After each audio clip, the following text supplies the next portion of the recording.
Hi everybody, this is Black Rhino Ranger, and welcome to a rather British live stream, if you will.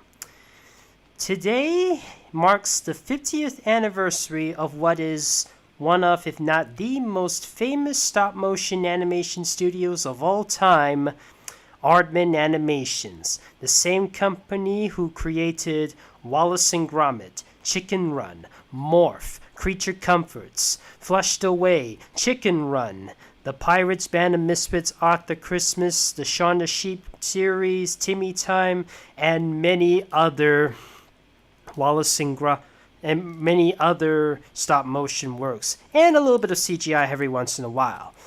Now, for this occasion, you only have about two big options. It's something Wallace and Gromit related or Aardman properties. There's I got like 5 different categories. We got Wallace and Gromit characters, Aardman properties, characters using Wallace's inventions, characters reenacting through a variety of Wallace and Gromit adventures, or just have crossover characters have cheese and crackers with those two, eh lads? So, which it gonna be, fellas? Which Aardman film do you like? Mine is Flushed Away. Wallace and Gromit: The Curse of the Were-Rabbit for me. What is your favorite short? The Wrong Trousers. I think that was my most favorite. But my second would be A Matter of Loaf and Death. So, Aardman properties it is. And don't worry, fellas, I did manage to save these pictures. They'll come back. Now, before you guys use the super chat or anything, I have a new rule on my live streams. Since never mind, I spoke too soon. All right, so okay, so I need to there is a rule. Yeah, okay.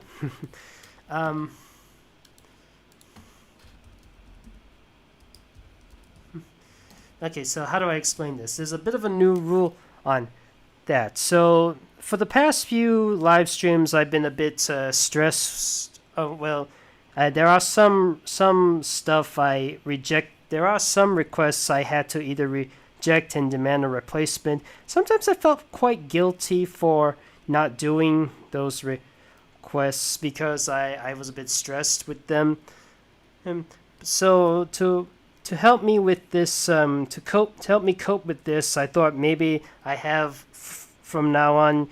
If you still want me to use a super chat, but you can ask me to draw the character on a later date, just type in brackets off screen. Or if you still want me to draw them while I'm doing a live stream, just type in draw now. I recommend the off-screen ones I recommend off-screen for the complicated ones.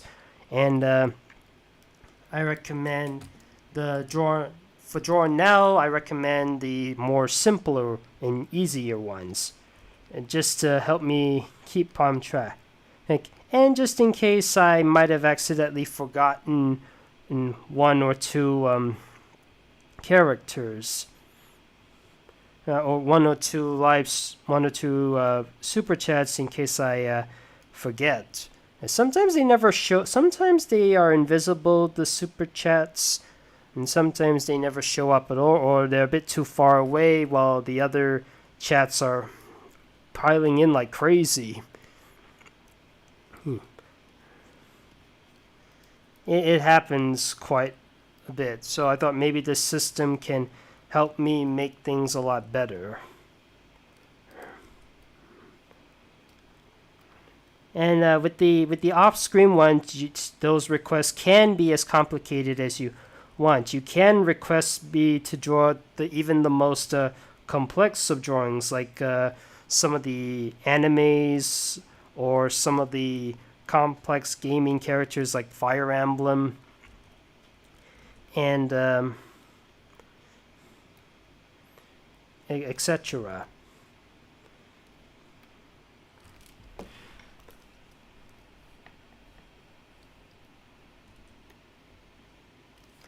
Just a quick moment. Wait.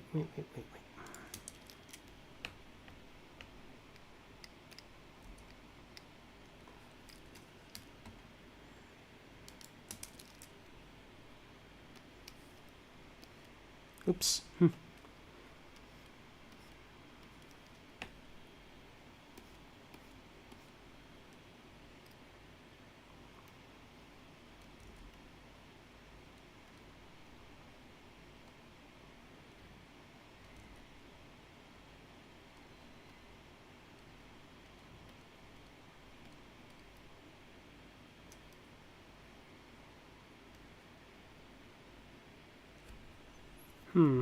Let me just redraw the eyes a little bit.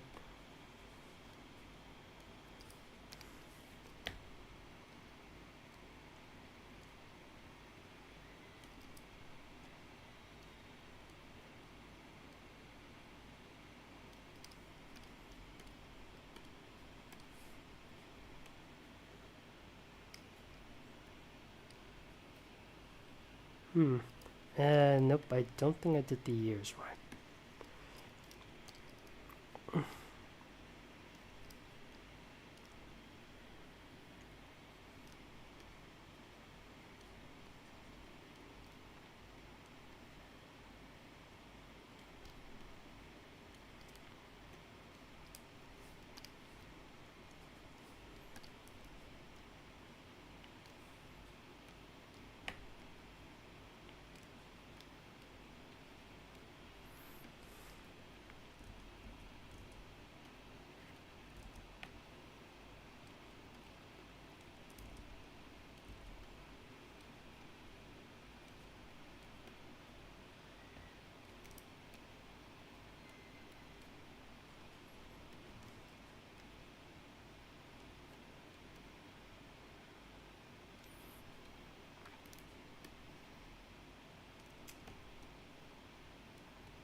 Let me just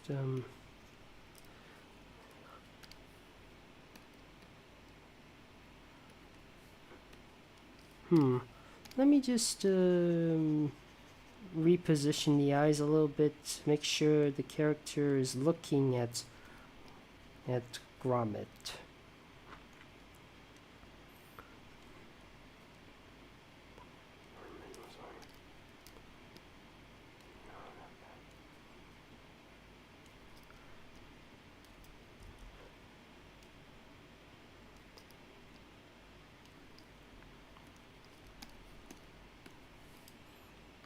And I also need to make sure Gromit looks at them. There we go, fellas. We have Puppet for mating Gromit. Puppet mate Gromit.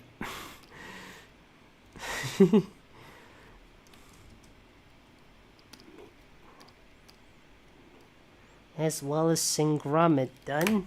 Now let's see what we got on screen.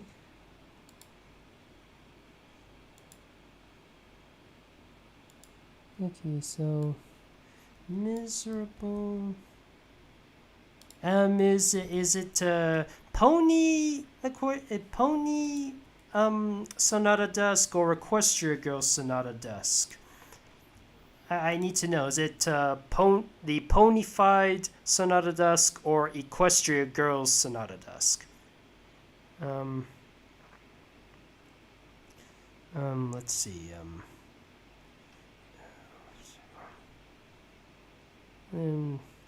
I need to wait for her response. Okay, let me just double check.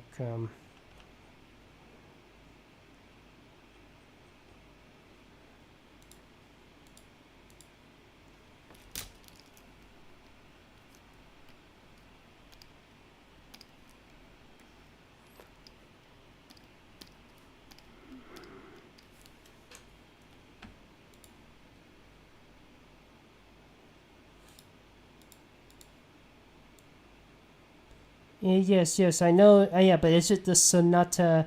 But is the Sonata Dusk? Is it the pony version of Sonata Dusk or the Equestria Girls I mean, the ponified version I have no problem drawing, but the Equestria Girls version and the human version, that one's a bit tricky. So let me ask. I need to know: do you want her in a pony suit or as an Equestria Girls human suit?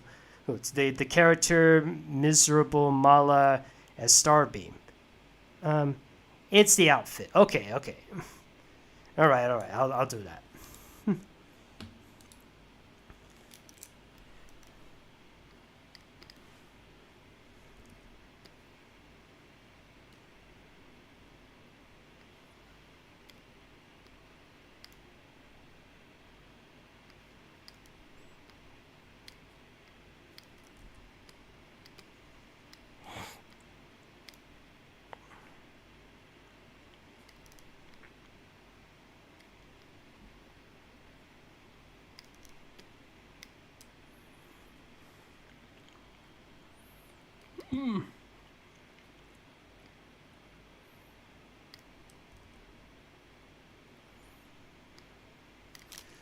Okay, just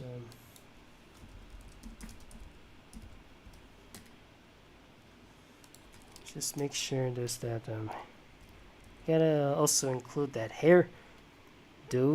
Make sure.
Yeah, little ruby thing.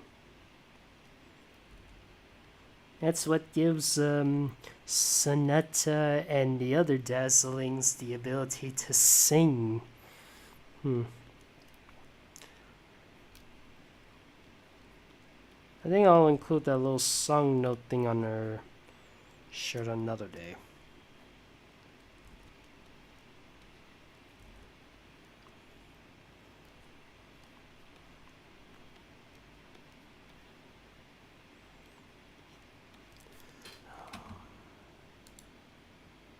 Oh, there's that little. She has a spike bracelet. I never noticed that.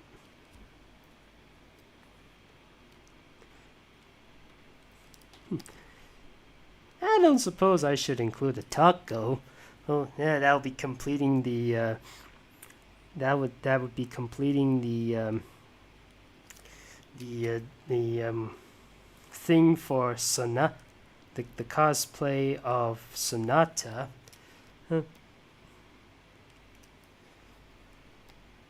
Like I said, sometimes the Equestria Girls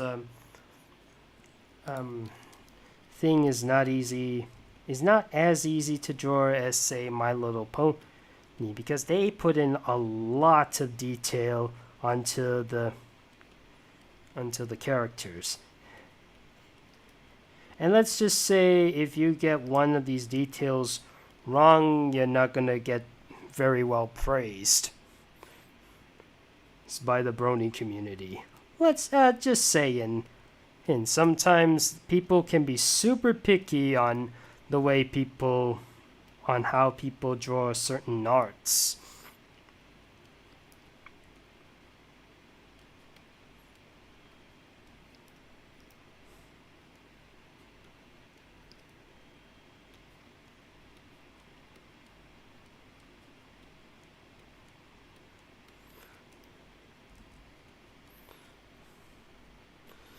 Let's see, what else? I also need to double check on. Let's give her a little something, a little hearing aid.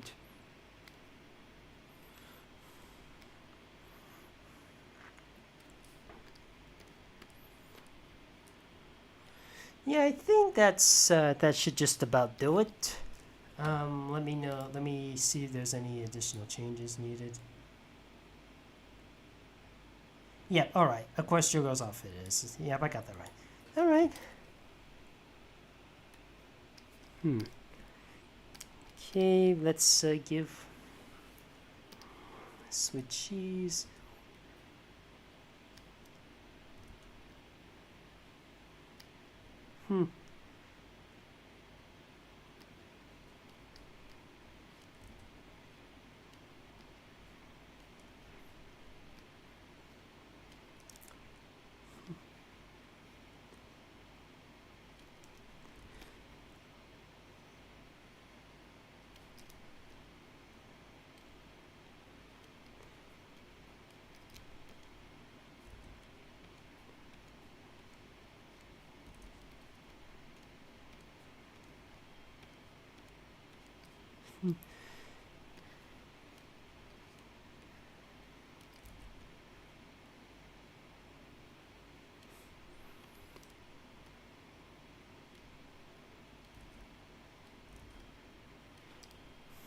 Did you know that Wallace and Gromit originally started off as a what was it?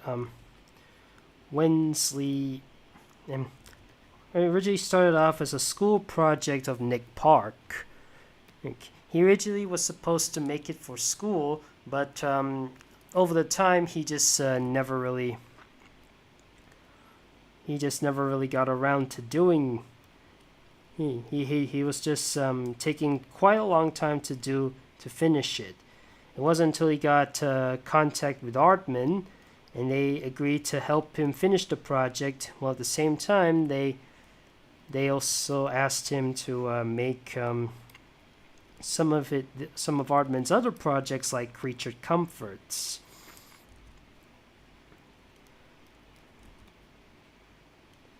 Yes.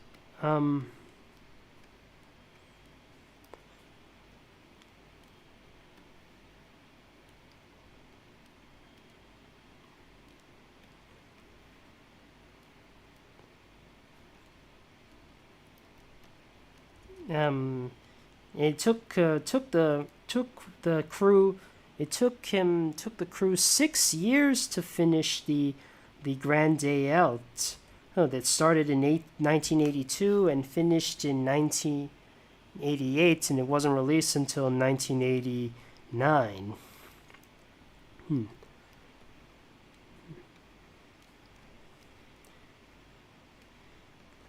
And Gromit was originally going to have a voice similar to Scooby-Doo, but when Nick Park started working on Gromit's eyebrows, he felt like maybe Gromit is better off as a silent dog.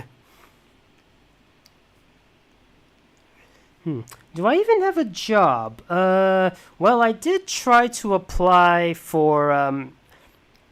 Well, I do occasionally do a little freelance illustrating, but the how do I say this? At one point I was offered, I think I may have said this before, but I was offered a job to do some illustrations for a series of books for. Actually the guy wanted me to come up with a series of books for fireflies because fireflies in Malaysia were endangered and their habitats were about to be destroyed. So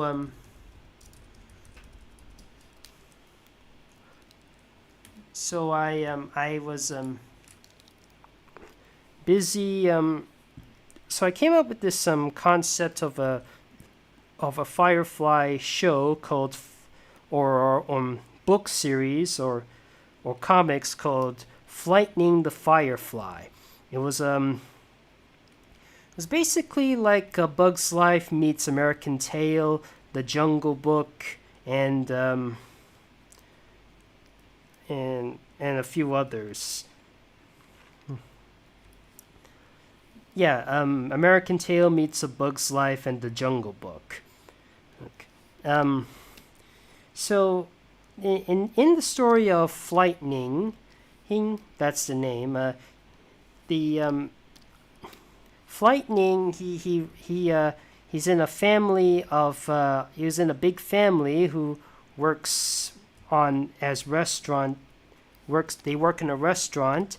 Flightning, he handles the sign, while the others, they do all the important work like serving the customers, cooking, tidying up, etc. One day, a gigantic gust of wind came in and blew Flightning away from his family because everybody was sheltered except for him. And this got him pushed deep into the jungle. Figuring out, trying to find his way home, he comes across a bunch of random animals, like a hungry Sumatran rhino, a sleepy saltwater crocodile, a clueless elephant, a circus ringmaster, hornbill, and many others. And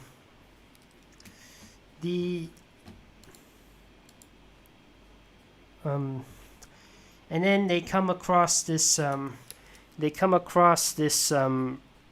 also have to be on the lookout for this firefly eating flying fox that's about to eat. That has a taste for insects, but his absolute favorite is a firefly.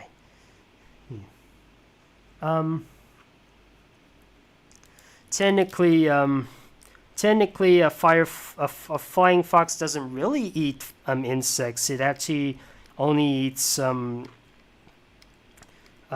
fruits. But I was thinking to myself, I think I should have used a false vampire bat instead. We may not have vampire bats, but we do have a false vampire bat, and that's the one that eats insects, not the flying fox. Now that was the idea. That was the idea for my comic book at first, but the people who took a look at it, they altered everything. They cut off the rhino, they cut off the crocodile, they even reduced the family role and just have it focus on the firefly and the elephant, and the elephant is being hunted down by some random greedy hunter. I was like thinking to myself, this is such a boring hunter. I want to make him a little bit more interesting. I gave him a magic yo-yo. They didn't like it. I gave him a little lizard on his shoulder to have a bit to make the reason for Flightning to be involved in this more reasonable. I mean, seriously, with the elephant and the hunter thing, what does Flightning have to do with this? With something like SpongeBob, it makes sense. And even though SpongeBob is the main character, it's the main villain, Plankton, is after Mr. Krabs more than SpongeBob. But it makes sense for SpongeBob because SpongeBob works at the Krusty Krab, where his boss just runs. And if that's not not a great example, there's also the Owl House. Luz Noceda is the main star, but the villain is more onto her caretaker Ida more. But as the series builds up, it shows why Luz is becoming a more important character. Maybe she can stop Bellows from trying to merge Earth with the demon realm. So what does frightening the Firefly have to do with elephants or the hunter? It's just pretty ridiculous. And stepping out of Publix. Okay, let me see. What is Publix? Okay.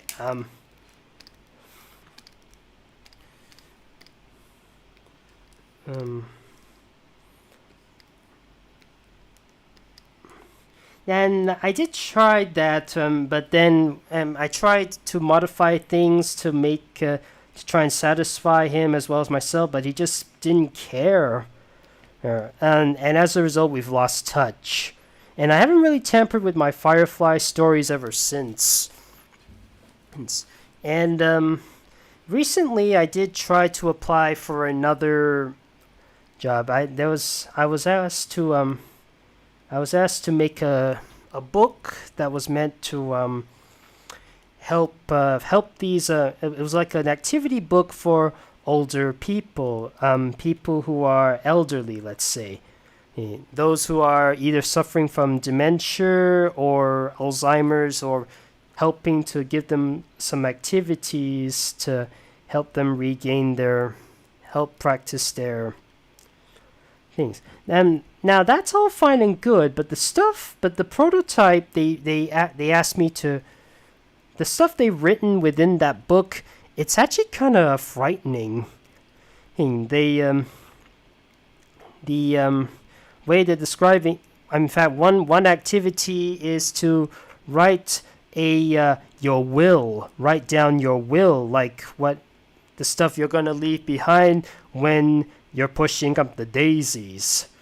And I kind of find that a bit traumatizing, a bit like some people don't want to think about what happens when they go. I'm sure there are some that don't mind, that are not afraid of going, like Stan Lee. He's like, when Larry King interviewed him, he was like, "Are you afraid of dying? Are you afraid of dying?" And Stan Lee is like, "No." He's like,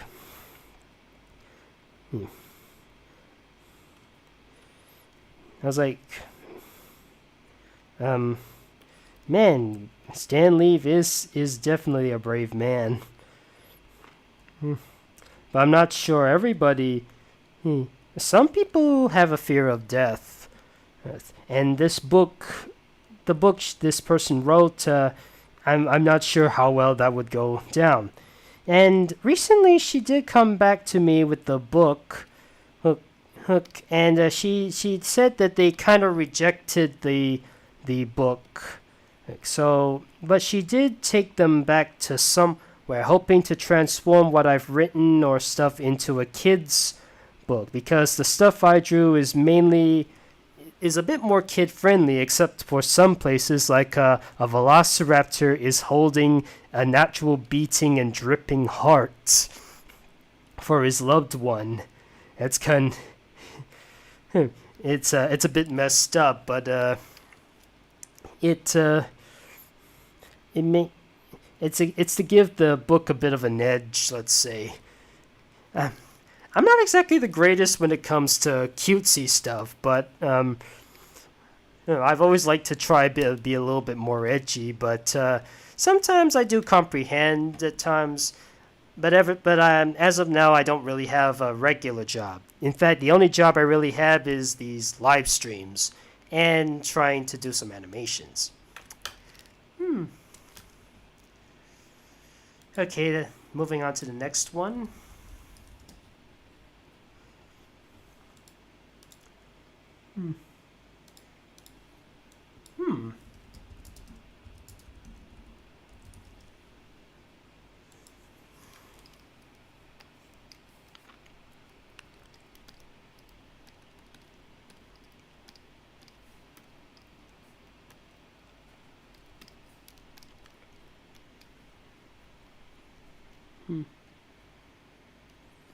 First, let me draw the Timmy Time characters.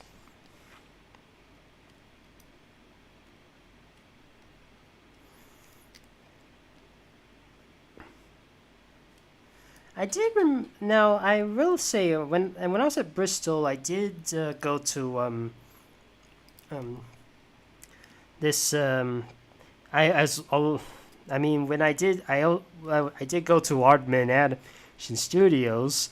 Yeah, I was kind of trespassing, but I also went to this place called at Bristol, the animated section, where they show some exhibitions on how to do animation with stop motion, and the clips they use are from Timmy Time. They show an example of how Timmy Time is made. Sometimes they use regular clay model, but sometimes they also use a bit of casting, with like a clay casting, like with for the balloon.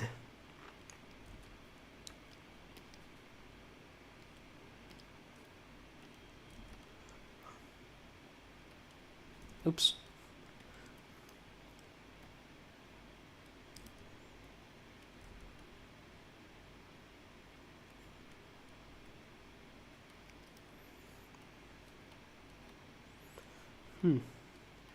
But I'm always more of a Shaun the Sheep type of person than I am a Timmy Time person. Sure, Shaun the Sheep is also meant more for little kid, also meant more for kids, but I had a bit of a fun time with them. Timmy Time is definitely for preschoolers. Shaun the Sheep is a little bit more universal. Just and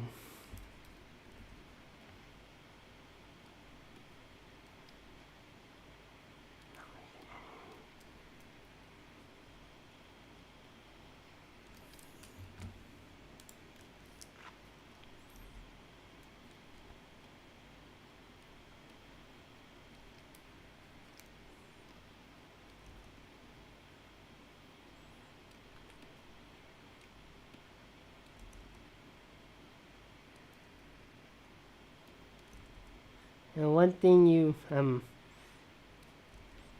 the funny thing is that unlike Gromit, where he has no visible mouth and does not talk or make any other noise except for occasional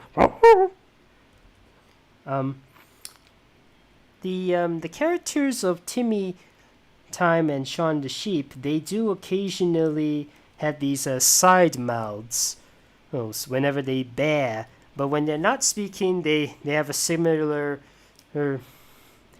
structure to Grom. They have a similar thing with Gromit. No visible mouth.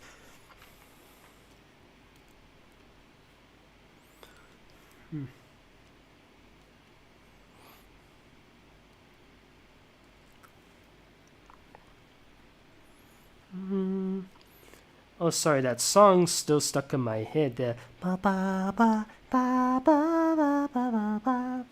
And that's from the Shaun the Sheep movie, the one that stars Omedelili. Excuse me, I just need to make Timmy's thing a little bit wider. He's a little chubby than most of the other sheep.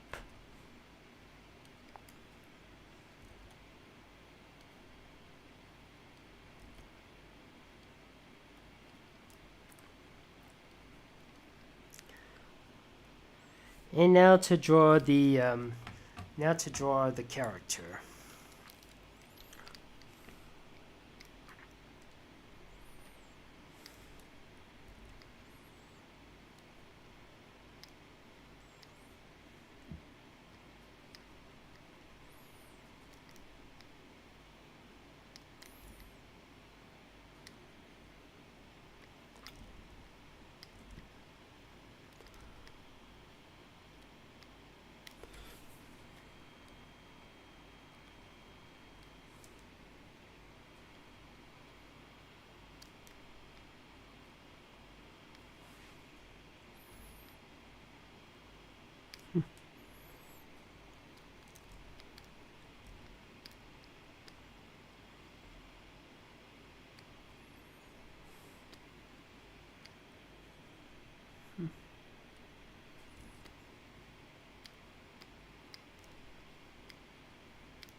just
just a minute. Let me just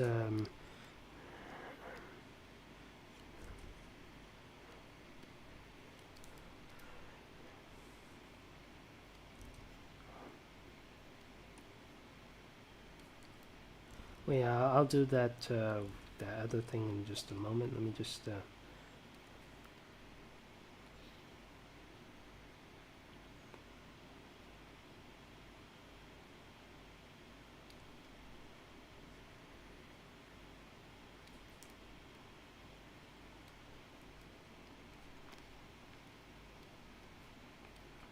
oops.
The first Wallace and Gromit short I've seen is the a close shave. It was back when I was in preschool in Malaysia. They were playing a Wallace and Gromit short, and for a long time I forgot what was the name of the characters until the Curse of the Were-Rabbit came in. The poster for the Curse of the Were-Rabbit came in. Now that's what jogged my memory.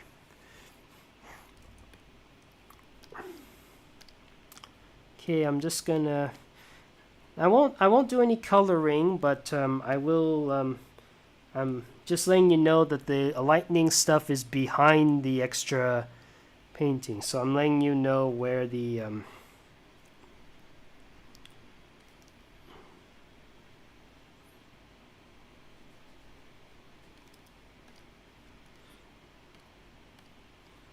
I'll fill up the color off screen.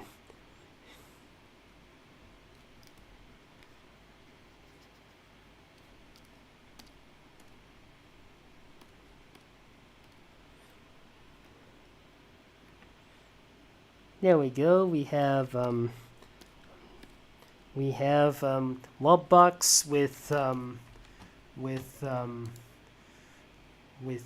Timmy and Mittens. Ginger from who is oh, from is told by Ginger. Well,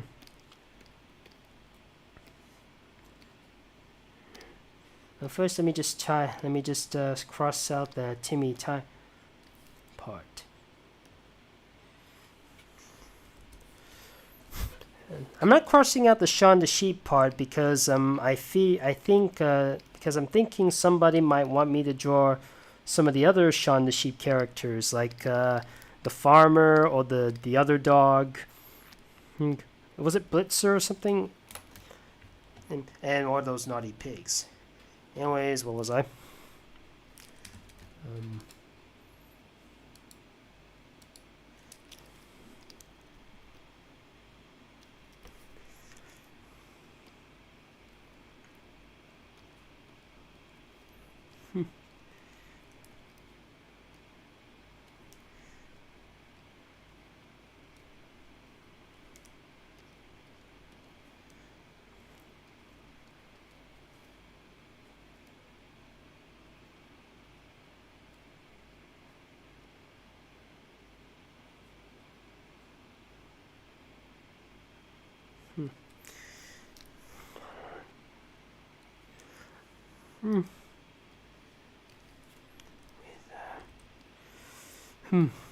Apparently, according to the animation community, as told by Ginger, is said to be one of the best shows with not the most pleasing design visuals in the world. A lot of people say the characters look a bit off-putting, but they say the show is still pretty good in spite of that. It's made by the same people who made Rugrats and Ariel Monsters, and some of they also the same people who made Duckman and even the first few episodes of The Simpsons. They're known for having quite a bizarre looking art style. I do know somebody in my I do know somebody who's not a huge fan of as told by Ginger, but I did remember seeing it as a kid, but I didn't think too much about it. Maybe I was just the wrong demographic for it. Not the age, but something else perhaps. I was always more of a Rugrats or Wild Thornberries or Ariel Monsters type of guy.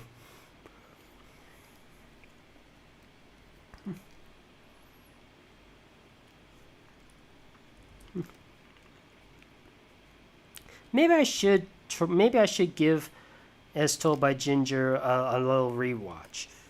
Oh, and the people who made that also made Rocket Power, something I also remember growing up with.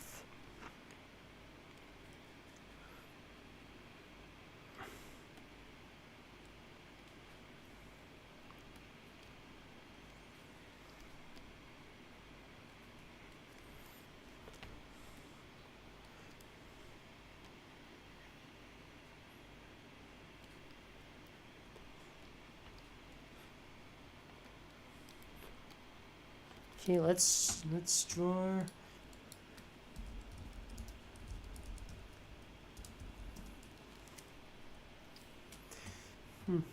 I do. Of course, I am aware of the fact that Chicken Run is having a comeback, but they're not. But they are not bringing in the original voice actors for from the original. They're not bringing back Julia. I've forgotten her name, but I know they're not bringing back Mel Gibson because let's just say he had some controversies. Not as severe as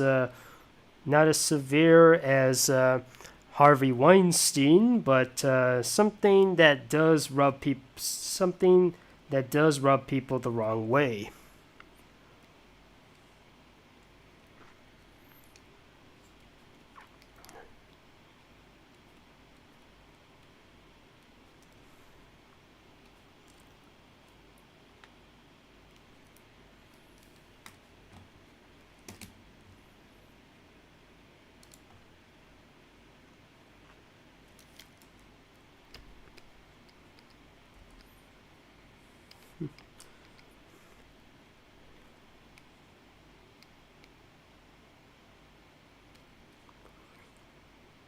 Of course, not everybody. Now, when sometimes when you do look at Chicken Run, you don't. Sometimes you don't automatically see them as chickens. It might have been because they have teeth, and most real life birds don't really have teeth unless they're prehistoric, like the Archaeopteryx.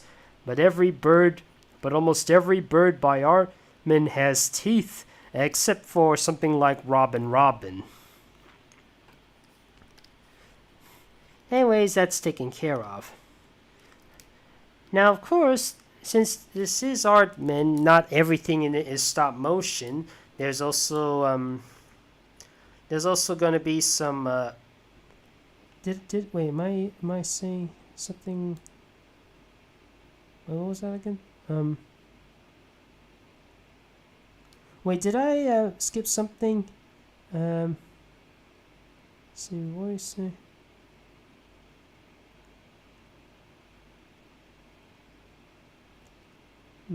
Did somebody mention a microphone or something? Oh, that one I can do off screen. All right. Have you seen the sewers of Bikini Bottom? Isn't that the same guy who yes, I did remember seeing that guy. And I remember this is like the time they actually guest appeared a recurring a veteran voice actor, Jeff Bennett. It was like perhaps his first voice role in SpongeBob SquarePants. I think. Let's see. So why not draw? All right.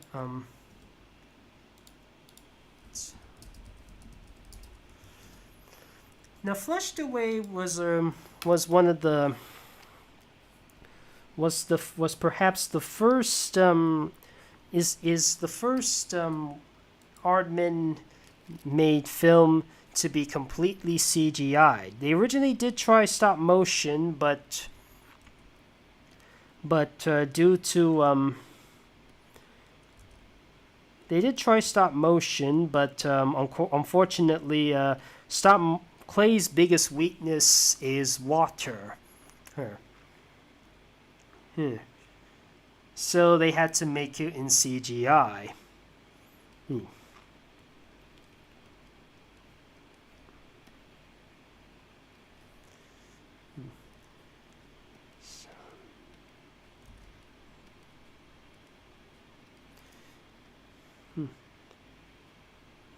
And there's quite a number of celebrities in. There's quite a number of celebrities involved in Flushed Away. I think more so than the other Aardman movies. Of course, the Aardman movie. Of course, Chicken Run and Wallace and Gromit. They would have Mel Gibson. But they would also, and in Wallace and Gromit, they would have Helena Bonham Carter and Ralph Fiennes or Fiennes. You know, the same people who were in Harry Potter.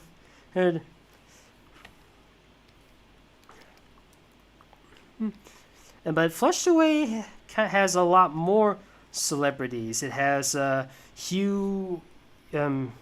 What was that guy's name again? I forgot. Not Hugh Laurie, not Hugh Grant. Hugh Jackman. Hugh Jackman and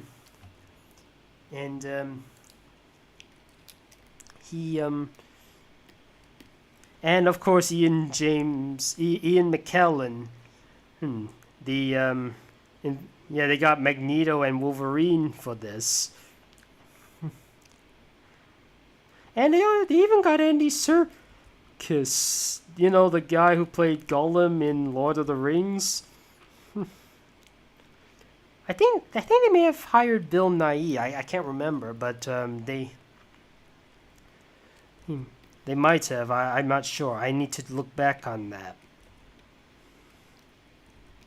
And then John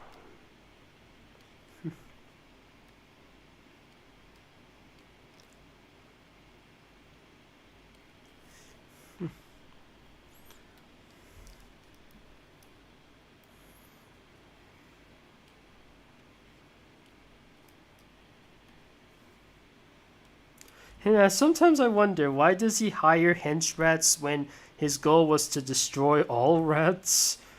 And why do the henchmen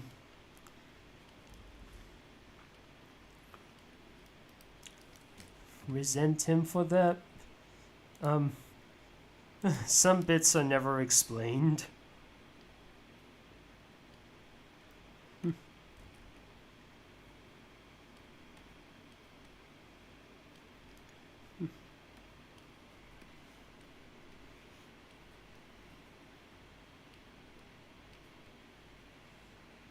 And there was also a lot of, and compared to the other Aardman movies,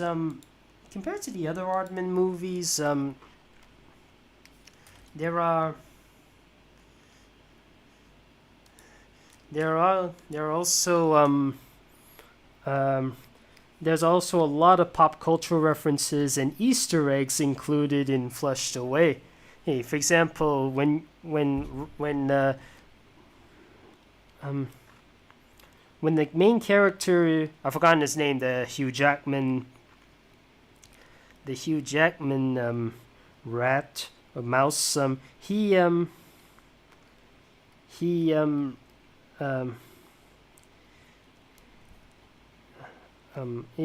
he's in the sewer, when he's being flushed down to the sewers, he comes across a fish, and that fish says, "Have you seen my dad?"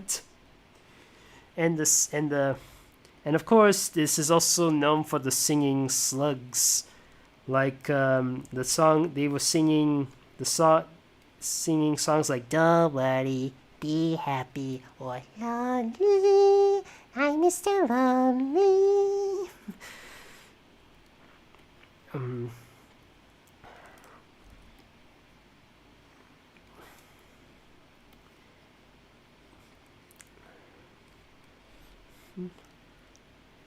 And they even slipped in some Easter eggs, like I think there was a Gromit Pez dispenser or pen, and they even had they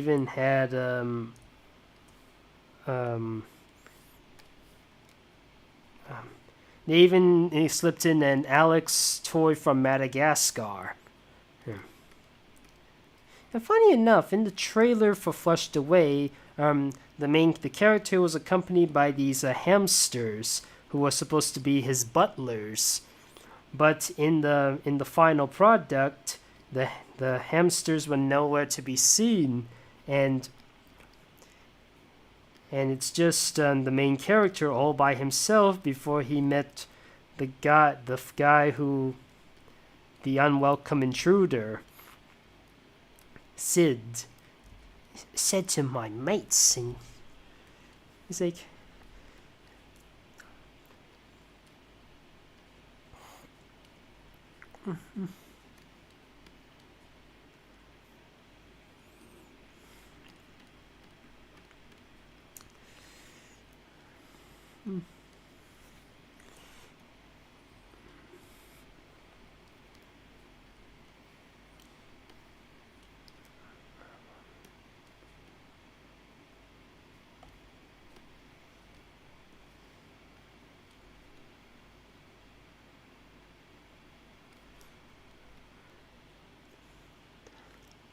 okay, I think I managed to get the character down. We have Toad versus Charlton Hawkfish. Why does that sound like Charlton Heston? Anyways, what was I? Okay, we got another one. Lula from Shaun the Sheep for Armageddon. Oh yeah, I remember seeing that thing kind of looks like Stitch from Lilo and Stitch. And he's like the one that supplies the highest amount of the movie's dialogue. Problem is, we can't understand a single thing he's saying.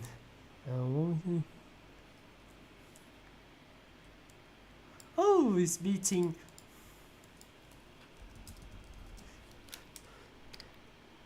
that alien who often has these who just wants to find a home.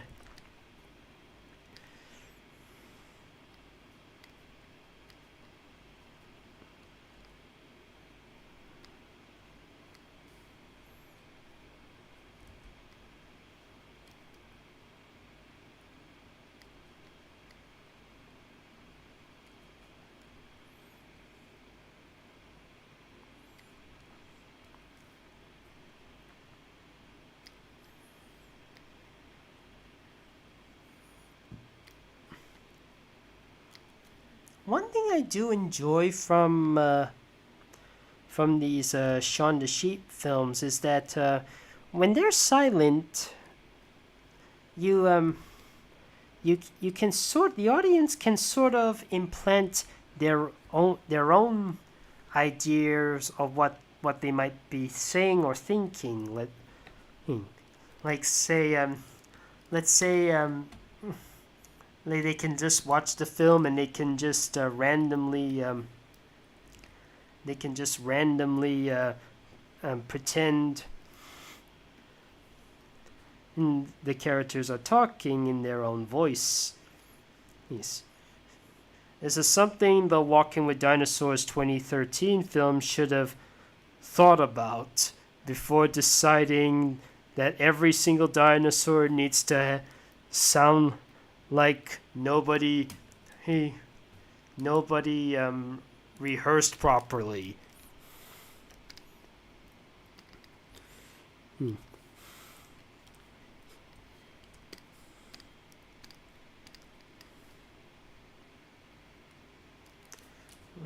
think I may have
yeah, in a way, Home from DreamWorks' Home is also kind of like Lilo and Stitch in a sense. Okay, I think that should just about do it. Let's see, all right, the show had Nolan North. Okay, I have no idea what you're talking. Anyways, Shaun Sheep is done, and I also need to take out Flushed Away. Well, let's see. We got yeah, what was I? Oh yeah. Let's see. We got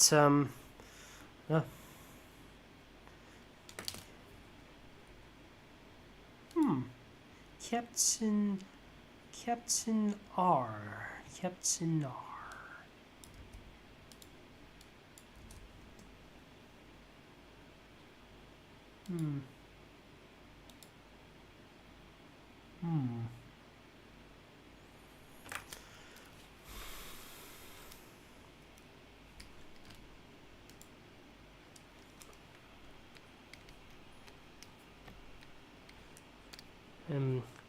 First, let me draw the trophy.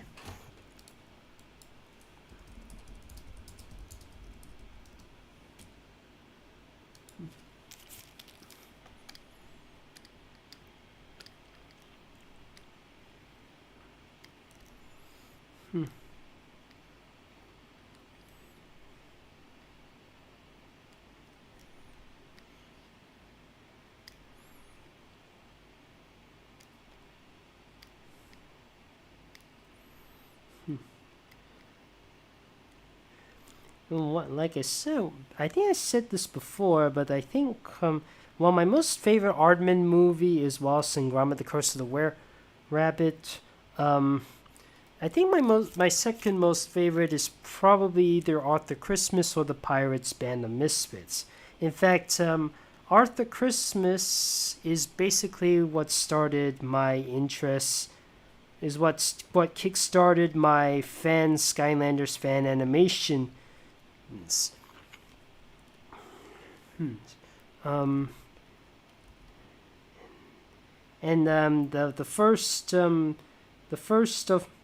The longest of my animation I ever did was my Skyrits in a band of misadventures with ponies, Transformers, and Mr. Men. It's which is meant to be a parody of Pirates Band of Misfits, also known as In an Adventure with Scientists.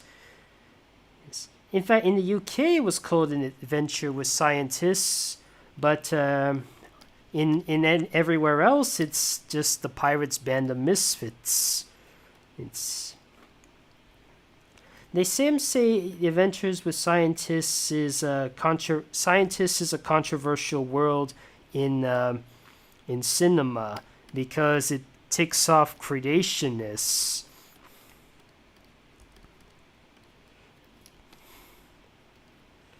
Yeah,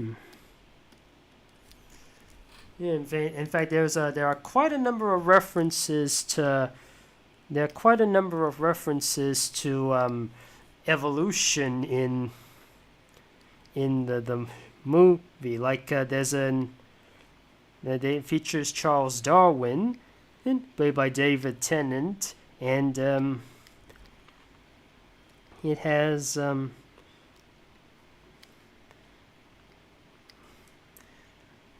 there's a scene where his introduction features these stuffed animals, one except a fish that was alive. It has a stuffed amphibian. I think it was a chameleon, an armadillo, a chimpanzee, and then it focuses on Charles Darwin. Like I said, a parody of evolution.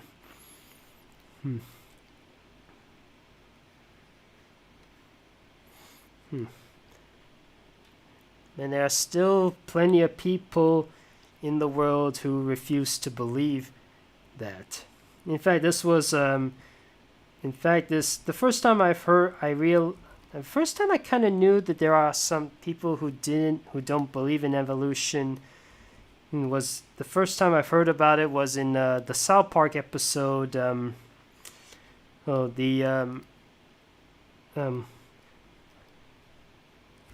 the South Park episode where I think it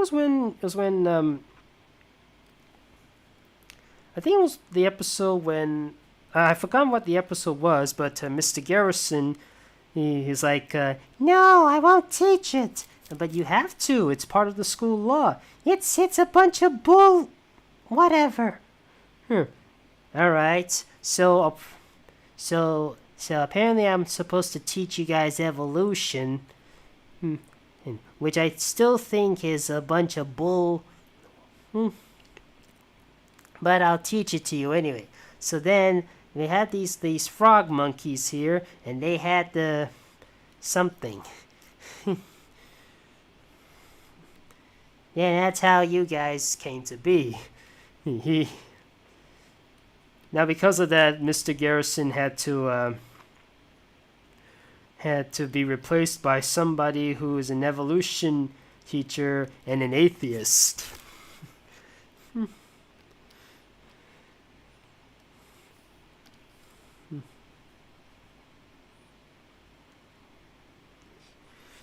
Admittingly, I'm kind of guilty on that myself. I did once try to go to a Christian school, and it was in Malaysia. But when I saw the sign that says the world was created in 6 days thing, I told them that's wrong. The Earth was formed. It took billions of years for the Earth to be formed, and it took even longer for life to begin. Life didn't begin until 3.7 billion years ago. And the first fish didn't come until 500 million years, and the first plants were 400 million, and then I got kicked out.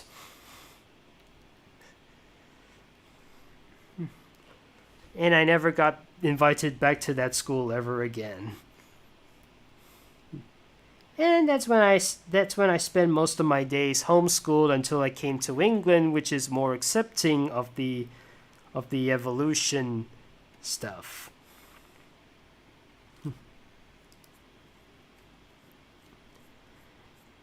It's crazy. America is home to the Tyrannosaurus Rex and the Triceratops, and yet there's still plenty of folks in America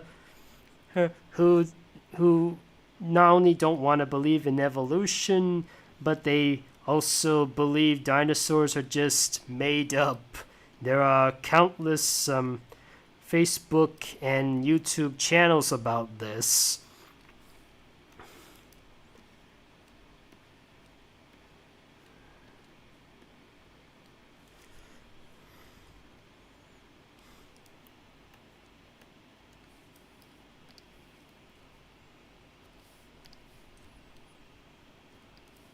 Wait.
Sorry, fellas, if this is taking me a while.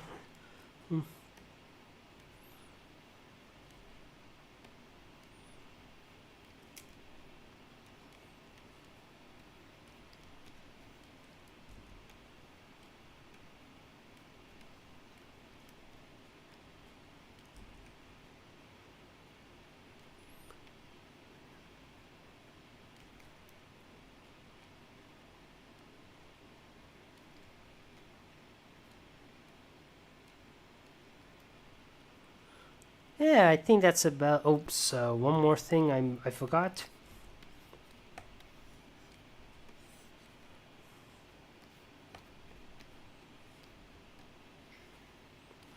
Here we go, Captain R. Winning Pirate of the Year. like he was in the Pirates Band of Misfits. There was supposed to be a sequel to the Pirates Band of Misfits called The Pirates in an Adventure with Cowboys, but they say they scrapped it because they didn't earn enough. Oh, I got another one. Oh, let's see. Sorry, I'm just wondering, where did I put that thing?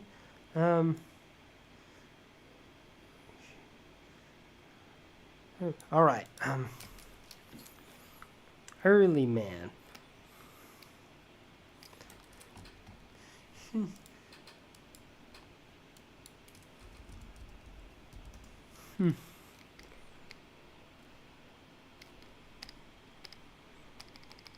Many have said that wait just a minute, I need to double check on the things just in case some. Many have said that Early Man is perhaps one of the weakest films from Aardman. Because it's mainly a sports movie. And nowadays, a sports movie is often quite predictable. Like it can go either ways. The character loses or the character wins.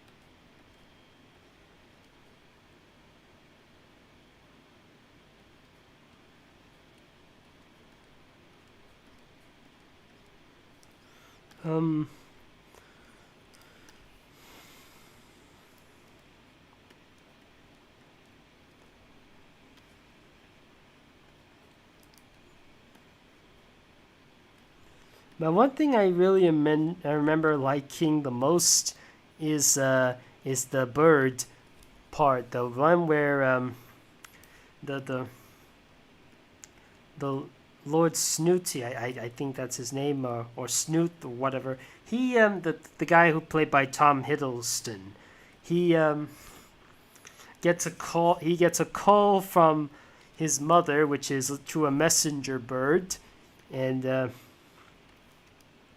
the messenger bird then says to him in his mother's message, "You let those barbarians try to get you."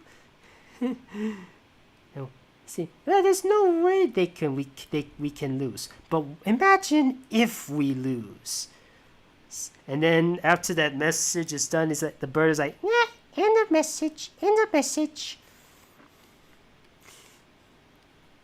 That one actually really giggled me to no end.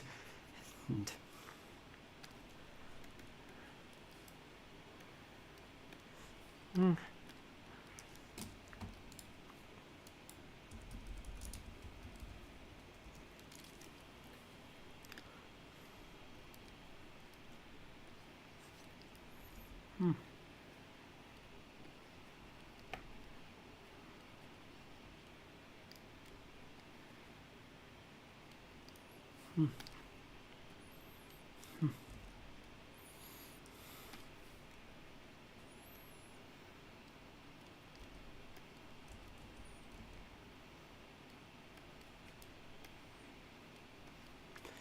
me see.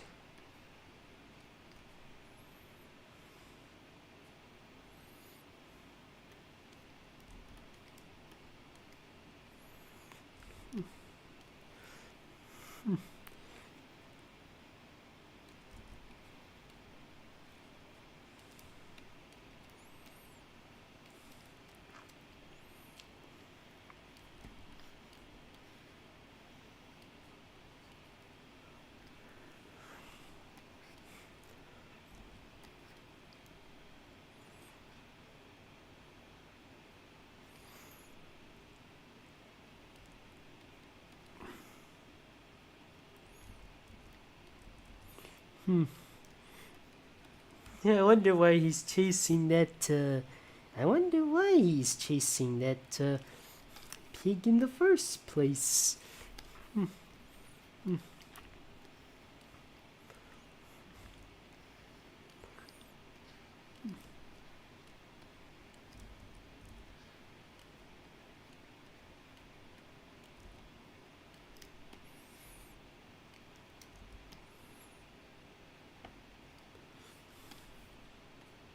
Which me? Yeah, I guess this is his,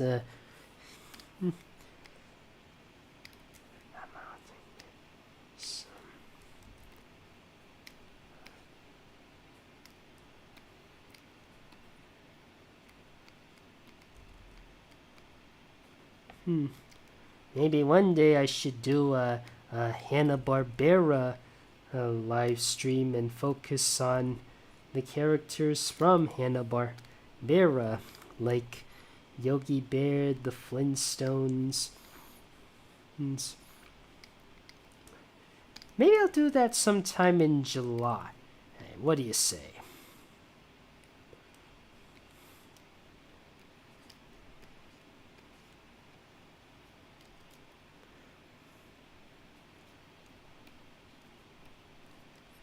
So why is Fred over here chasing that poor piggy? I guess he wants some Jurassic pork. I'm sorry, I couldn't resist. Heck, Early Man also made that pun too. If you look in the background.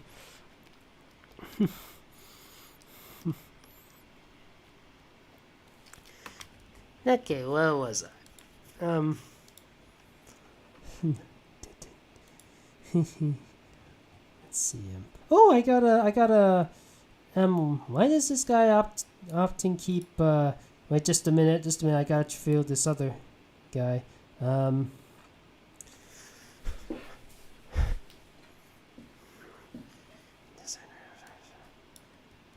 Who's Paxton? Is this another character from? Let me have a look. This character is like he's wearing a sweater that's covering his lower jaw. It kind of reminds me of this Beano character named Wilfred, who also has his lower head, lower jaw covered up.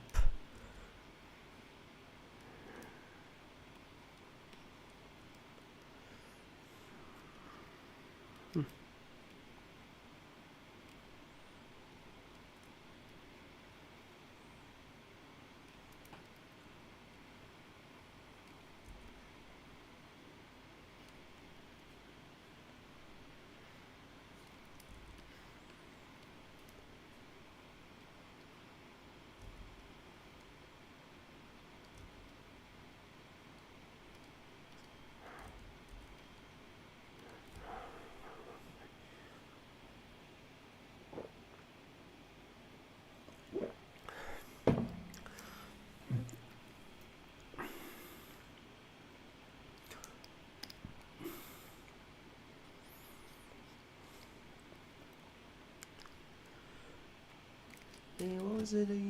What was their thingy again? Okay.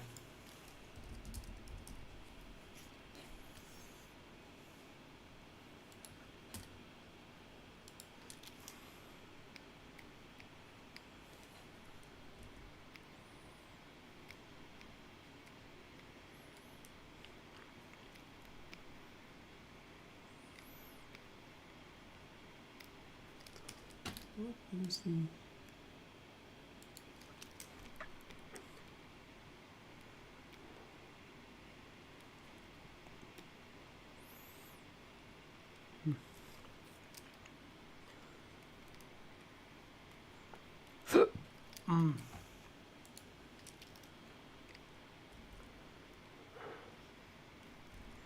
I thought I already did Timmy time. Never mind, I'll just I want to be nice to my guests. Because Wallace and Gromit and even a lot of Aardman stuff, they always put me in a cheery mood. I mean, I'm not sure. Maybe it's because of maybe it's because it has something very relaxing. Innocence. Wallace and Gromit is a very innocent movie. Is franchise, and it's kind of hard to dislike dislike a film like that. Hmm.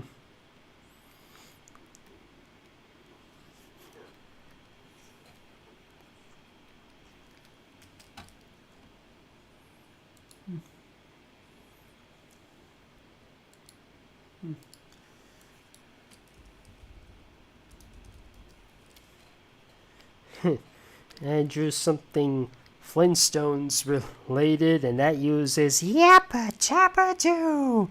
And I have a kid, and I'm drawing another character who's literally named Yebba. I've said that. I think I may have said that many times, especially when I first drew the character. I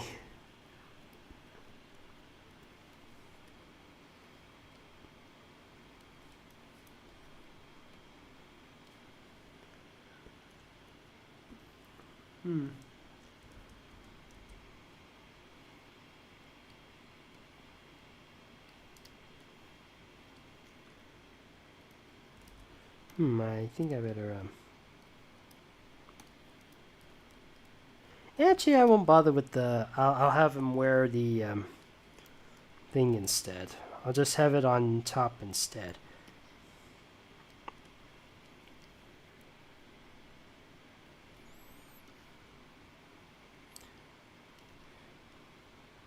Doesn't really need to wear the thing unless he's actually swimming.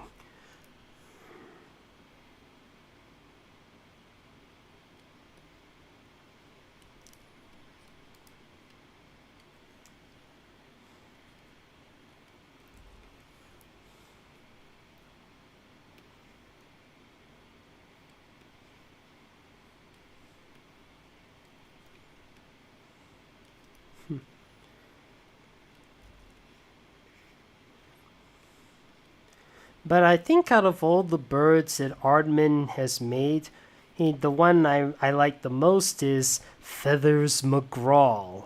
Oh. And if in case you don't know who Feathers McGraw is, he's the penguin who wears a chicken glove on his head. By the way, here's something a little strange I noticed in Wallace and Gromit. I mean, most of the human characters, they all have 5 fingers. I understand that. The animals, like the dogs and the chickens, they all have 4 fingers. I also understand. But every glove put in Wallace's contraptions, they only have 4 fingers. I was like thinking to myself, was there a shop in Wallace's place where they sell 4-finger gloves for robots? Did he make the gloves for the robots themselves, or did he go to Walt Disney World, Florida, or California to buy as many Mickey Mouse gloves as possible? Or were those gloves originally for the dogs or for the animals? I mean, there's a book that says electronics for dogs. Anyways, what was I again? Oh yeah,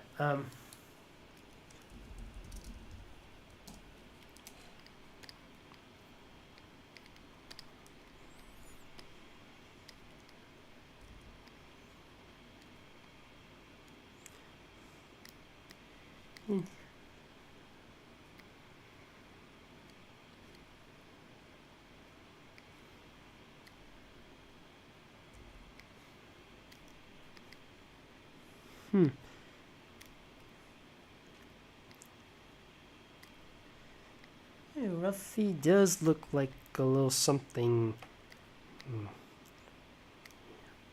Hanna-Barbera-ish. I mean, there's a character.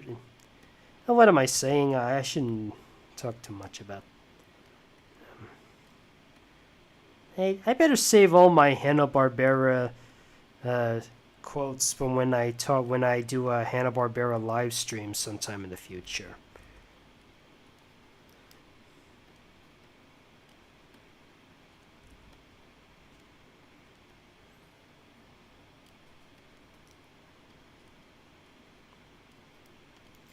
Ooh, that's not good.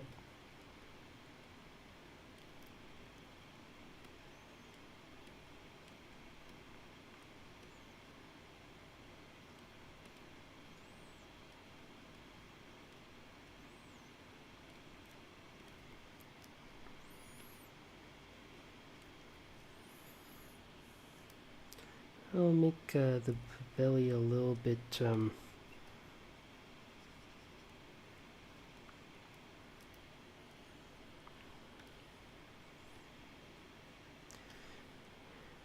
I better include that fiery porcupine.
Okay, that's that job done. Okay, what was I? Okay, we got, what was that other one again? Now this one is super easy.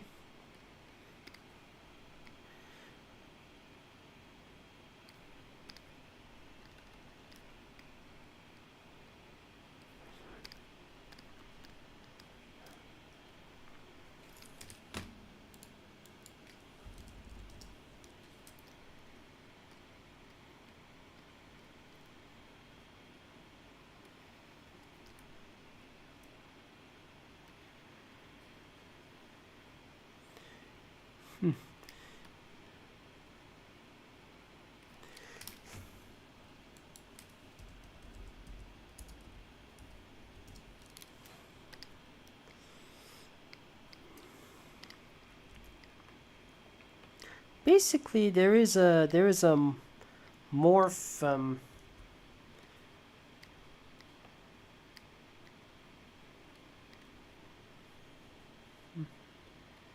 Now, with most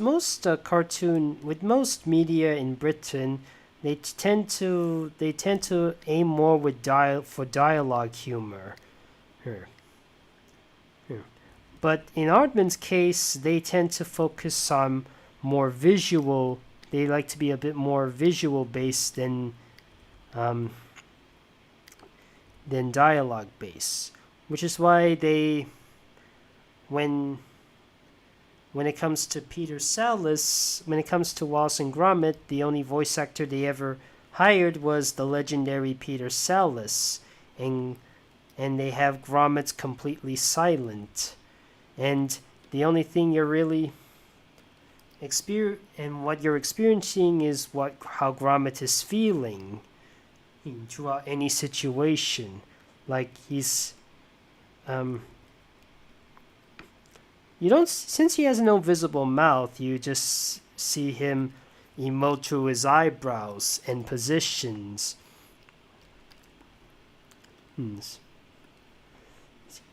Sometimes you're wondering what he's truly think. It helps you give an idea of what he's truly thinking, even though he doesn't have a mouth.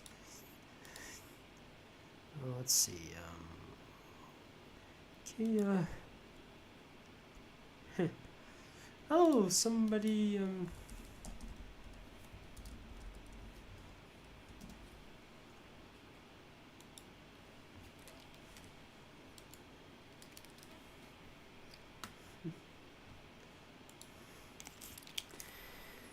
Creature comforts. I find that's one of probably the most unique shows I've ever seen.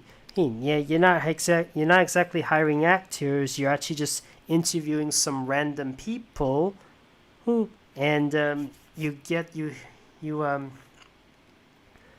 them to voice their opinion on the subject, and then you make them into animals. Yes.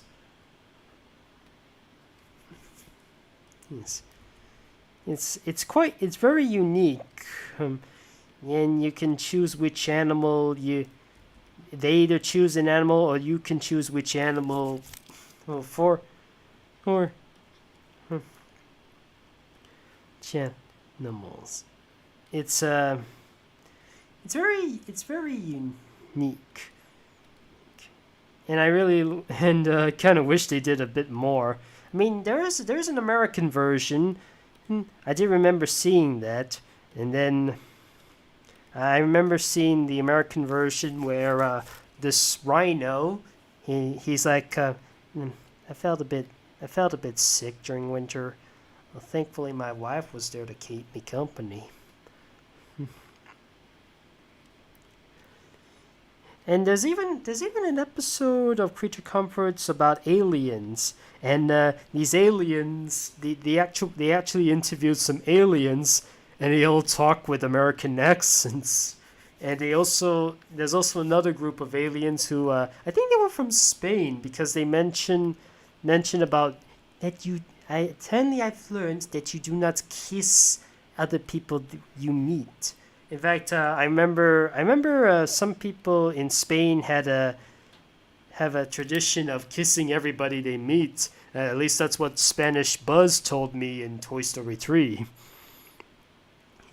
I don't know if that's still being practiced, but that's what Creature Comforts in Toy Story 3 told me.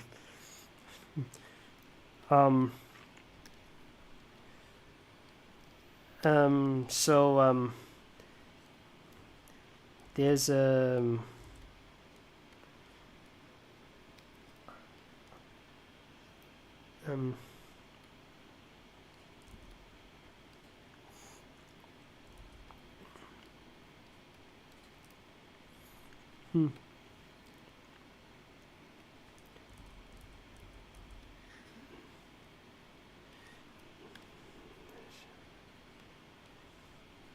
yeah, of course the biggest standout one is the one made in the 1980s, the one that was released simultaneously with A Grand Day Out. The one where they interview animals in the zoo. There's this cougar who's like, I prefer things to have a lot of space, a lot of trees. Not that you don't only have grass. The hay fever and stuff.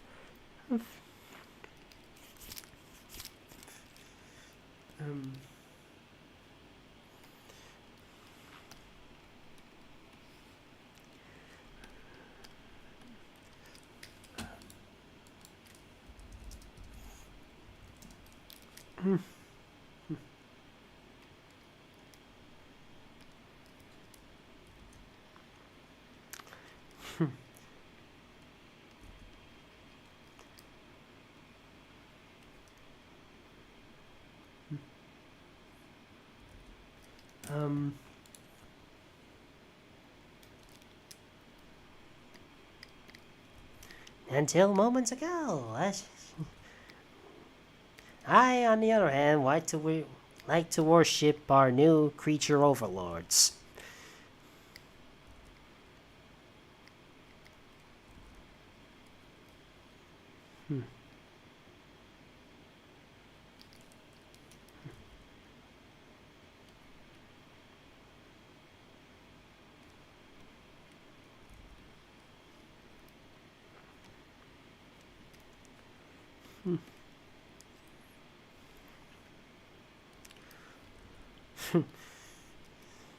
I don't know if I'm willing to do a Maybe I will one day do a Simpsons themed live stream, but there's like so many characters in the Simpsons. I don't know where to start. Of course, there's the Simpsons family, but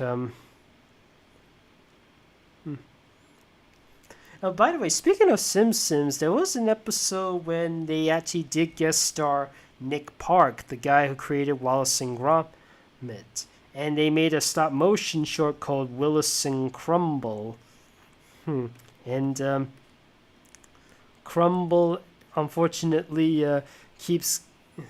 It's when it's in that stop motion short. Crumble was out doing some They were there to Willis and Crumble. They were about to fix some garden gnomes, but Crumble unfortunately got himself into some trouble.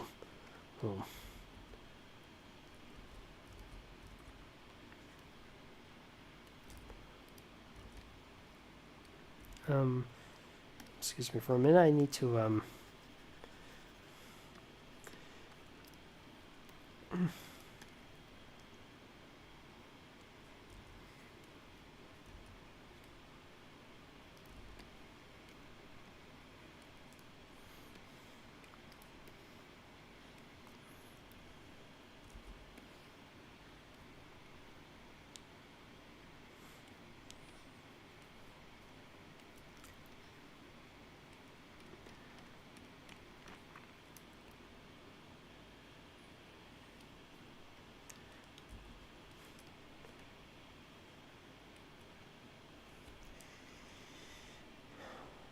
There is one tragic thing about the voice of Peter Sallis.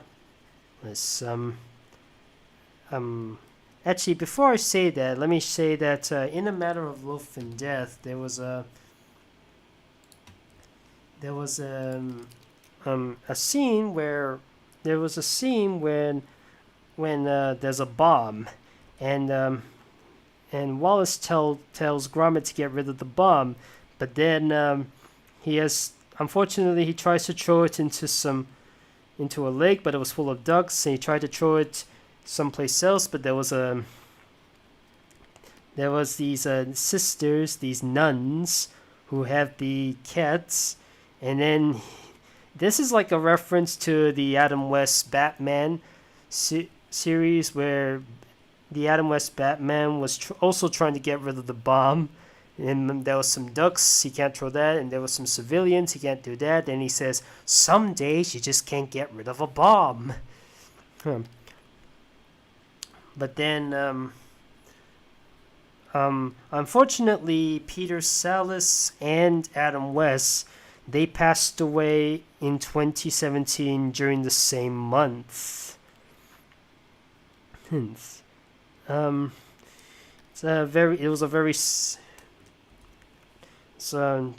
was just very heartbreaking. See both those actors go simultaneously. Anyways, what was I on? That Morph is done and Creature Comforts is done. All right. Let's see. We got.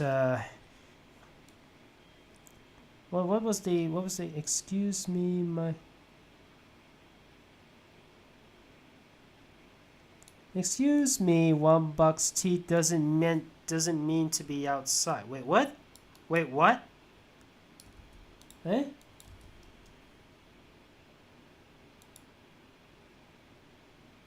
Oh, okay. So I'm sorry. Oh, so you don't like it sticking out? Oh, sorry about that. Let me just correct that. Dang it! Where did I put that thing? There it is. I thought I just add in that little thing just to make sure sorry about that.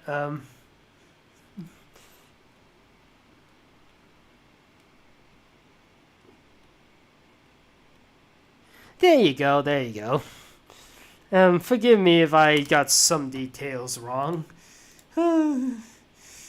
Oh dear. The bomb! The cake's a bomb! Ah, okay, restaurant. Oh, now admittedly, restaurant is one of these Aardman things that I'm not super familiar with, but I did take a peek at restaurant, but then and it looks very simple, so that I can definitely do. I'm actually surprised not a lot of people want me to draw anything Arthur Christmas related. I thought the film was kind of great. I'm sure some people are quite put off by the visuals, but again, there's as told by Ginger, which also has visuals that aren't the most pleasing thing, but still a lot of people do like it in spite of the art style.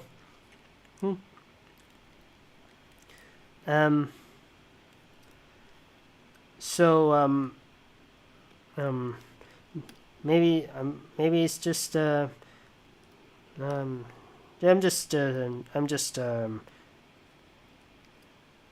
just why am I rambling about that?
By the way, am I the only one who notices that when it comes to some of Wallace Shawn's role, now I know what you're thinking, Wallace and Gromit, Wallace, Shawn. Yeah, it's a bit of a coincidence, but that's not what want to talk about. I noticed that a lot of Wallace Shawn's roles is when he plays this authority figure, sometimes acting a bit childish, but he often does play the authority figure in something like a Goofy movie, Chicken Little, Goofy movie, a Chicken Little, The Incredibles. Heck, it was also in Skylanders Academy, and even quite recently in Big City Green.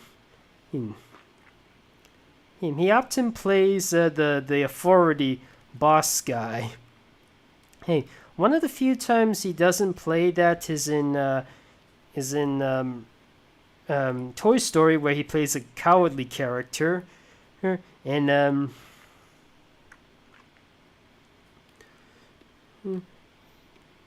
he what was it again?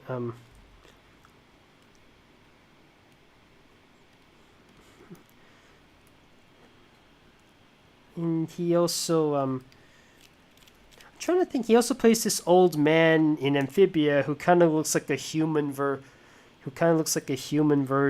of Hop Pop.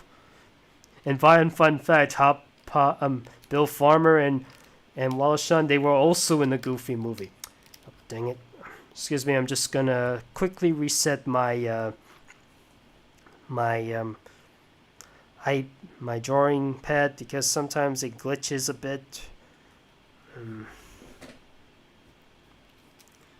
Yeah, there it is, back to normal. But for the most part, he often plays a character who's like the bossy, childish authority figure type of guy. Like a science slumber party. Yes. Okay, anyways, where was I? And Wallace was originally going to play Hop Pop, but he didn't. Huh, that's a fun fact. Starting a drama monster. Look up Cardamom Box. He's like a three-headed monster resembling a Carnotaurus.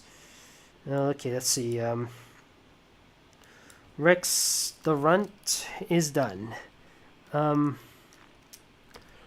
Now here's a strange thing about Angry Kid. It's like a stop motion show that features a real life person wearing these strange heads.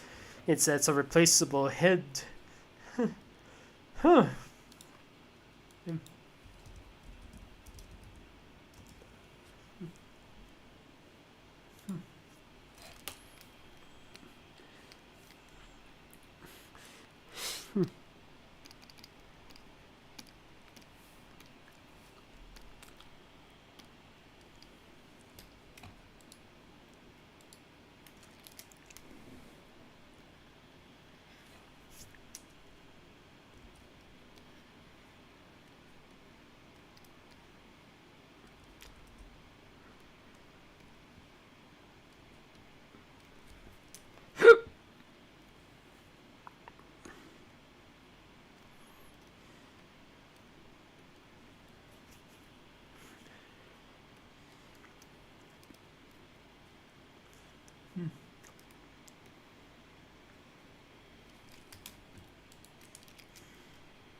I think this is a show where he makes these angry rants or something.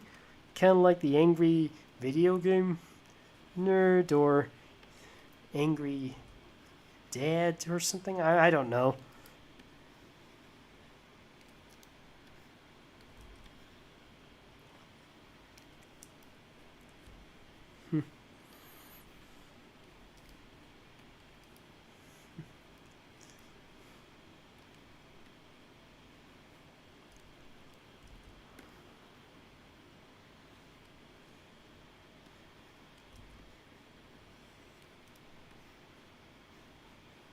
Kind of mentioned it. I wonder if Rusty's dad from the Lao House was inspired by the Angry Kid. I mean, the designs are uncannily similar. And if Angry Kid was dubbed in America, I think the Angry Kid would have his voice. I think Richard Stephen Horvitz would have fit the character perfectly, since he already has the voice of a kid.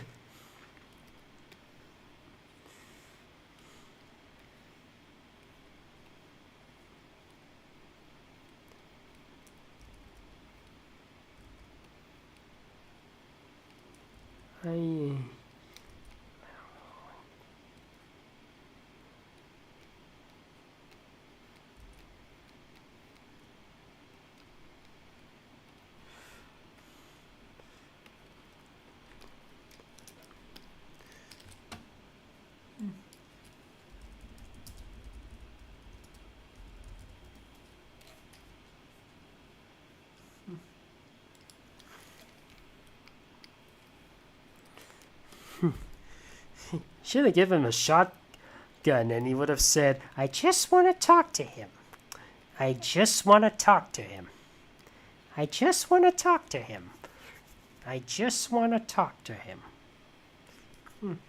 I just want to talk to him. I just want to shoot him. I mean, I just want to talk to him.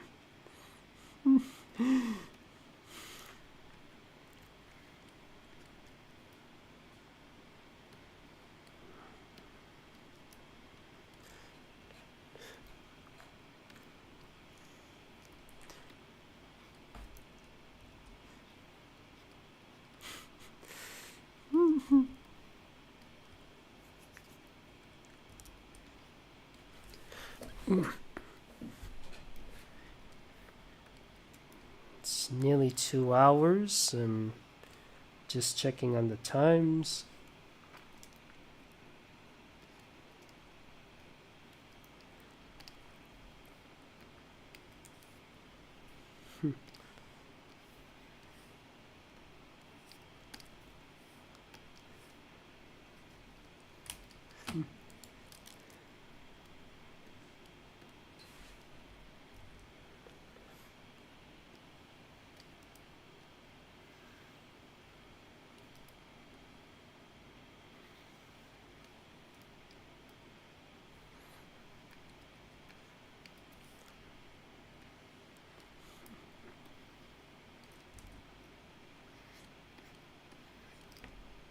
I think I'm gonna have to shrink Peter a bit, but first let me just draw her what I can.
As of now, the highest grossing stop motion film of all time is of course Chicken Little.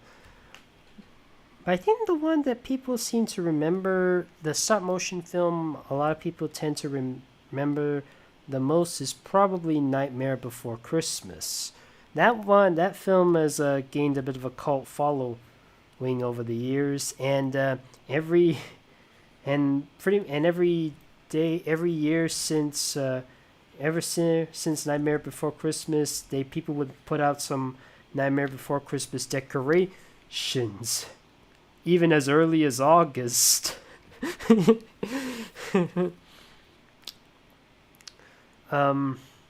And heck, Jack Skellington was made, became a Disney Infinity figure when Disney Infinity first came out, and that was in 2013 on Nightmare Before Christmas's 20th anniversary. There we go. Pete's beating up the angry kid. Now over here we have Purple and Brown. This is one of the simpler stop motion. I got a little something. Let's see.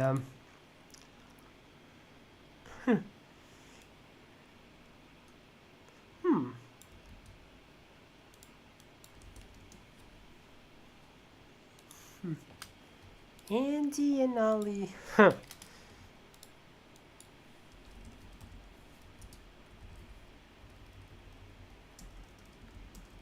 Purple and Brown are these basically these simple animation blobs.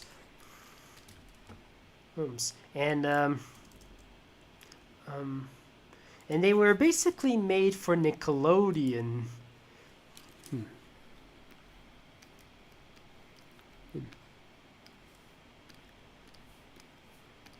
Let's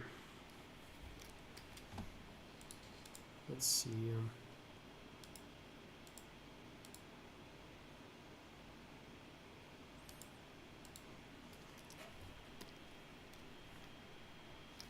First, let me draw the character from Bob's Burgers.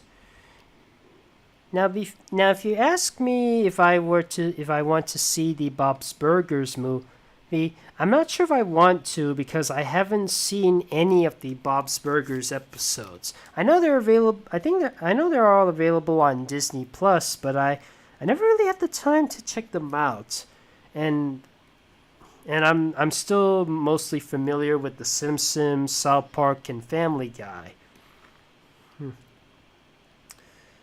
Of course, there's also BoJack Horseman, but I haven't. That show is over. And there's Rick and Morty, which I haven't gotten into yet. Well, I did start watching a couple of American Dad episodes, but I didn't watch it I didn't watch it on a regular basis. I'm just trying to Oh wait, what am I doing? So far I'm just a Simpsons, Family Guy, and South Park type of person. I'm not sure when I'll get into Bob's Burgers.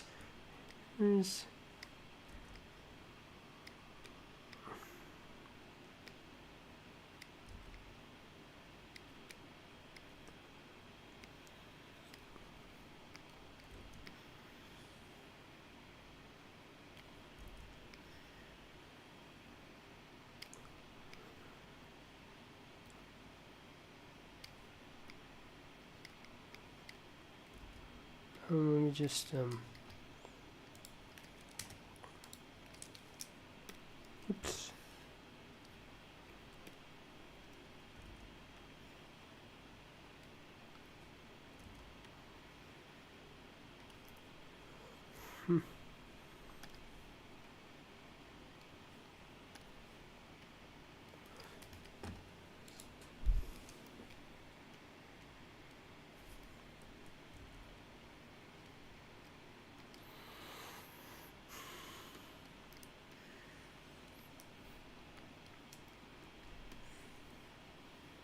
And don't worry, fellas, I'll also include the limbs of Andy and Ollie. This is just to make sure they... you can see them definitely in their costumes.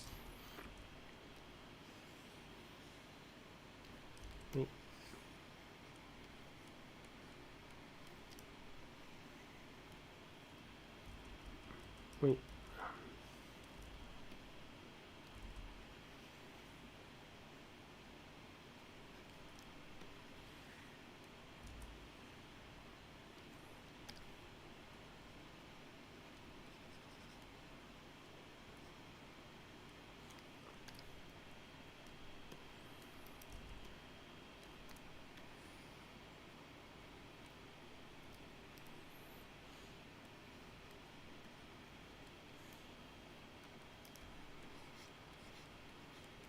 And must remind myself to draw the other kid.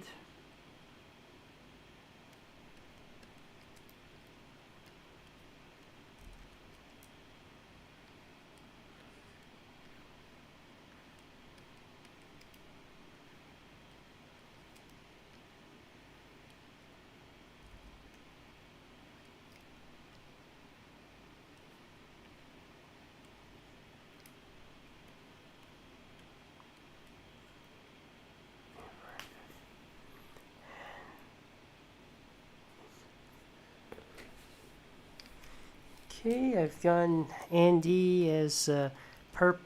Okay, to make sure that's the right color, allow me to show. Yeah. Yeah, this is temporarily for now.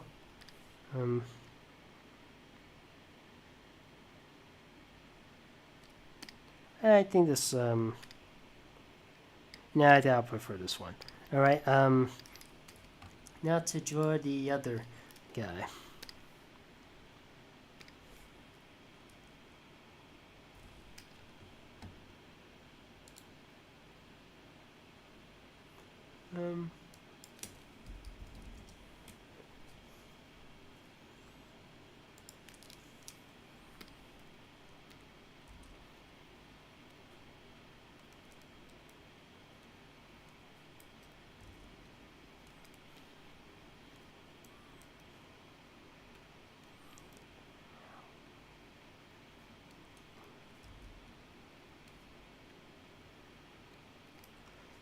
Just out of curiosity, how adult is Bob's Burgers compared to something like Family Guy, The Simpsons, and South Park?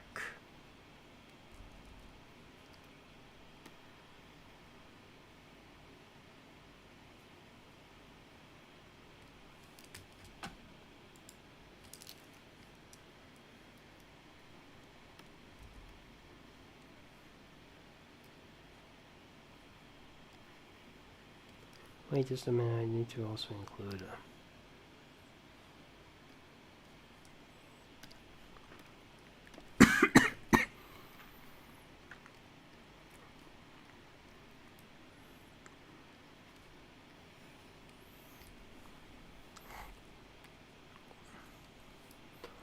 Okay, so the brown is a lot wider.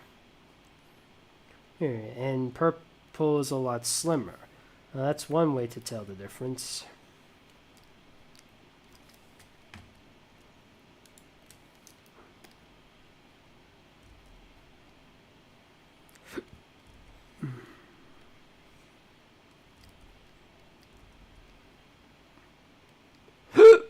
Pardon me. There's a hiccup.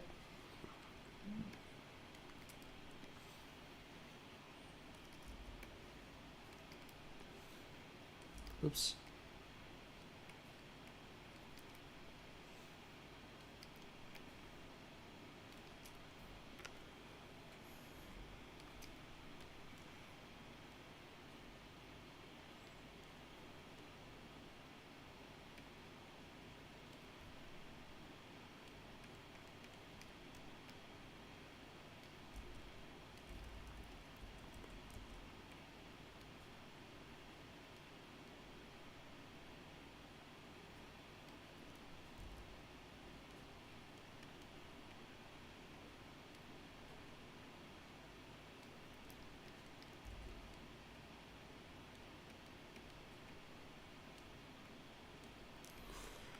There we go. We have Ellen. Let me just a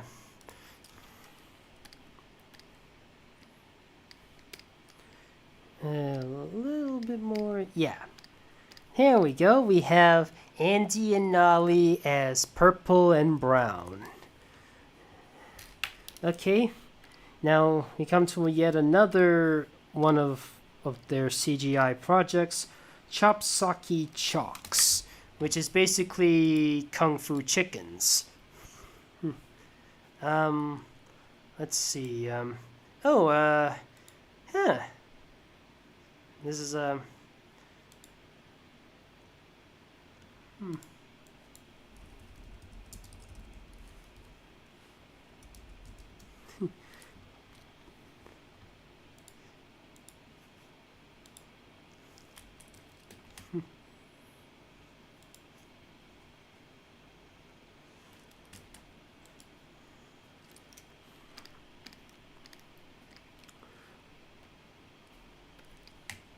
let's see, tune from Mario and some.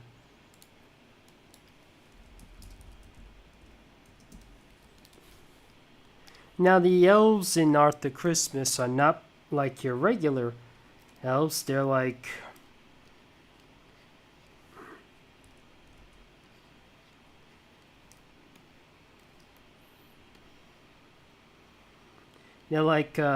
a bit of like they're kind of like they're part of the military.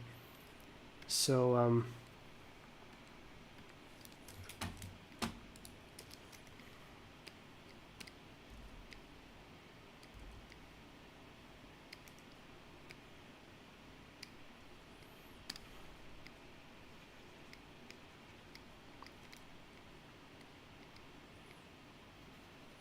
And one reason why Author Christmas is like my favorite, one of my favorites from Aardman is the use of the use of the animate is mainly because of the animation on and of the and the suspense of trying to get this present all the way to the little kid who has been missed out.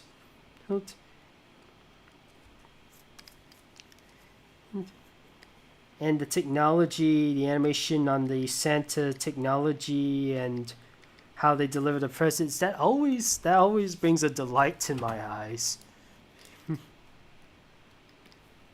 Yes.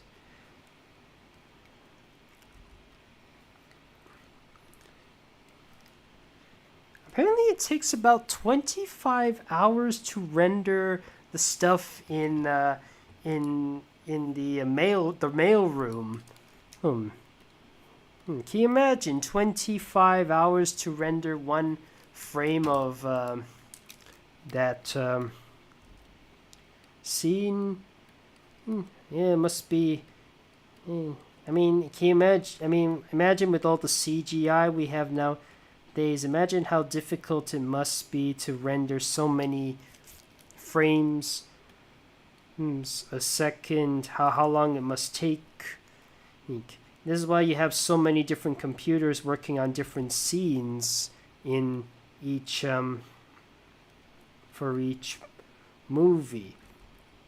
CGI is a mainstay in animation. It is as a mainstay in the animation industry, but it's actually a very long and tedious process. It's a little easier to handle than stop motion, but a lot more time consuming. Stop motion, you can easily move a character's figure for every few minutes, though they tend to work on, for every frame per second, they tend to work on 3 seconds a day, which is actually a bit longer. Actually, what am I saying? Stop motion is debatably a lot more difficult than CGI. I mean, CGI, depending on how much detail you add in, it can be easier, it can be harder, could be more expensive, could be cheaper, but stop motion animation, while definitely a bit cheaper than CGI, it's a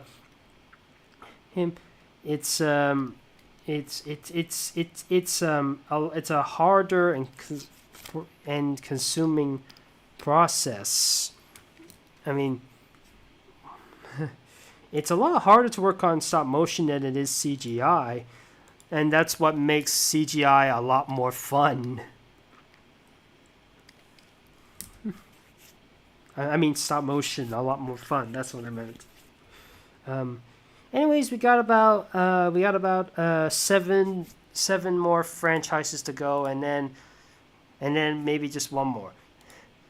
Oh.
Of course, we can't have Double D without his signature hat, unless he has something else to wear. Remember, he does not like to reveal what's under his hat.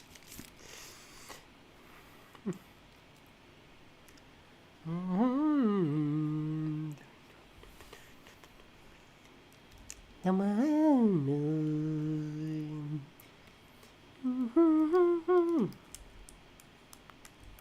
Your sledgehammer.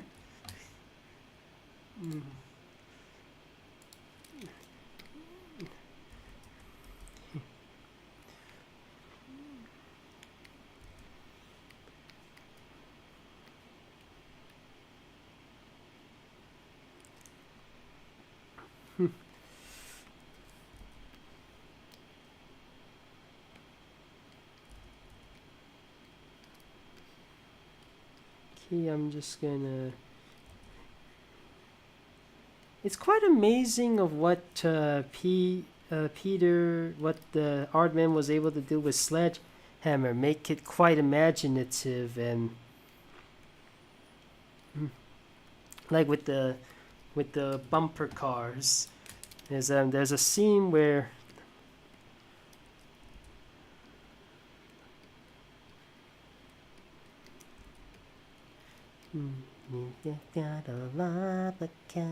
I'm trying not to sing too much. I'm just, but that song's a bit irresistible. In fact, it was used in one of Weird Al's those polkas, Polka Party. It was played. It was the first song in Weird Al's Polka Party. And speaking of Weird Al, if you've seen the music video of UHF, not the movie, the song UHF, he sings and he mimics other people's musical styles, including Sledgehammer. Yeah. And Weird Al himself poses as Peter Gabriel.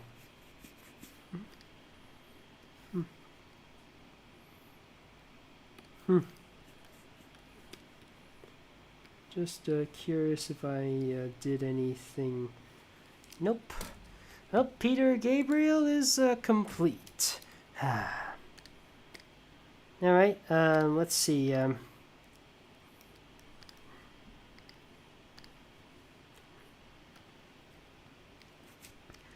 Let's see. Sledgehammer. A child's been missed! Let's see, Mr. I'm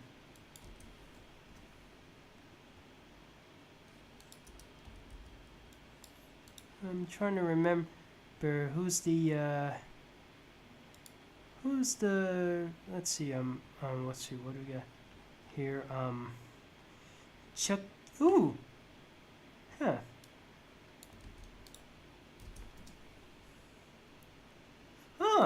So the character Chucky Chan is a parody of Jackie Chan. I didn't realize that.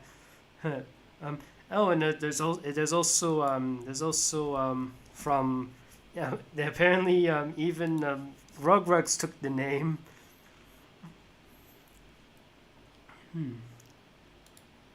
Let's see here.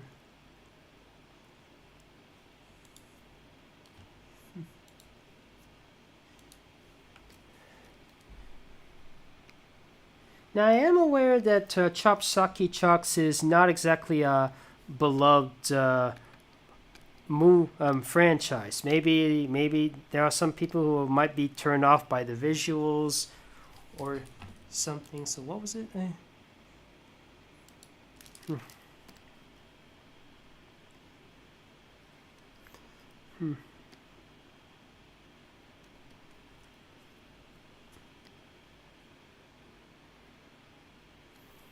And the characters look a bit more like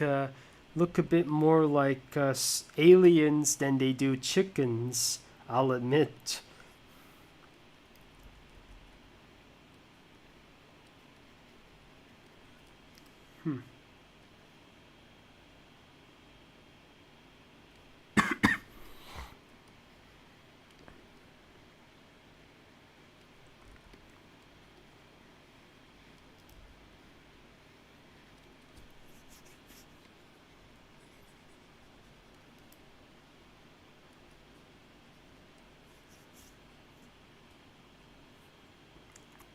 No.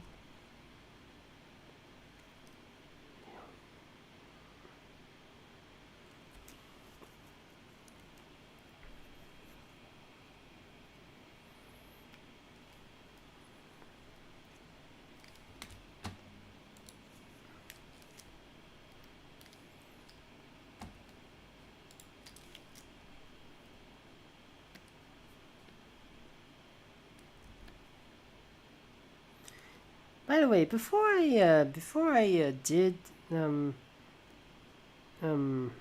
I went to do, maybe there was one. Sorry, I'm just thinking about something else. Sorry, that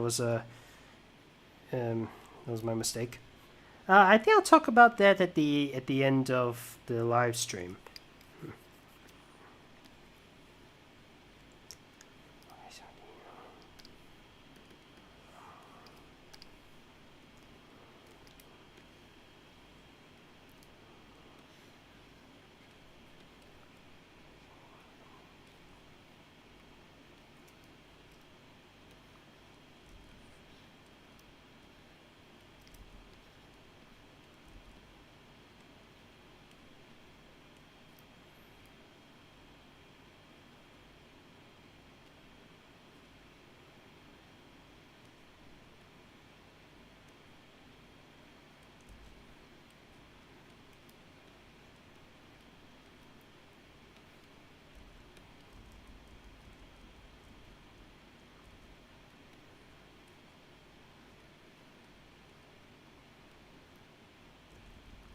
Um,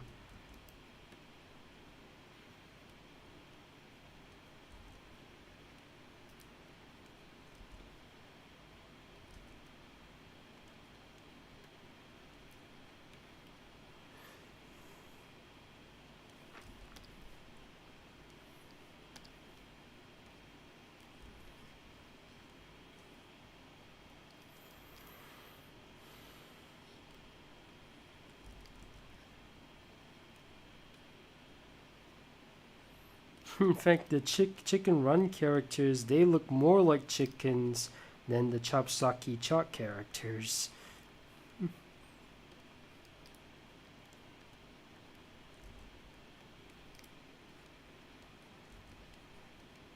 I don't think Aardman has ever worked with Disney. They have worked with Nickelodeon and they have worked with Cartoon Network. But I don't think they ever worked with Disney. They did work with with one of Disney's rivals, which was founded by a former Disney employee, DreamWorks. But aside from that, I don't think they ever worked with Disney.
I notice coughing. He always smiles, even in the most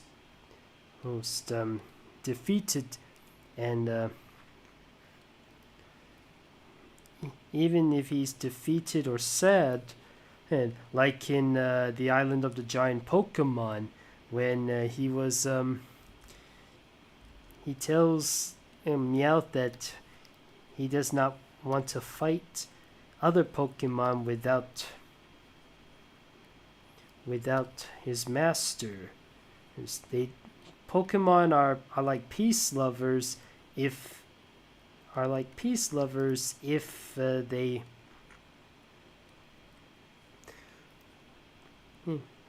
are the Pokemon are peaceful when the owners are not around. It's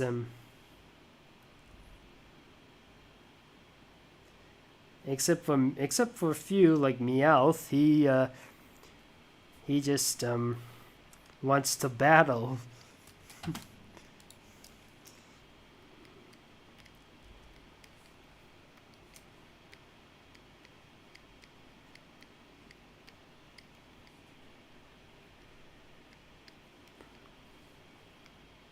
There we go. We have the the Chucky Chan character beating up the what was it again?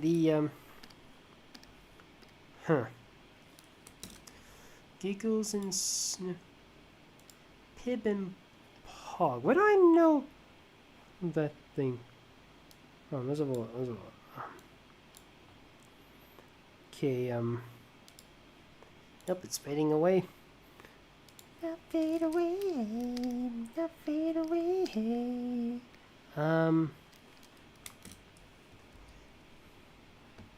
Pib and Paw, where do I know them from?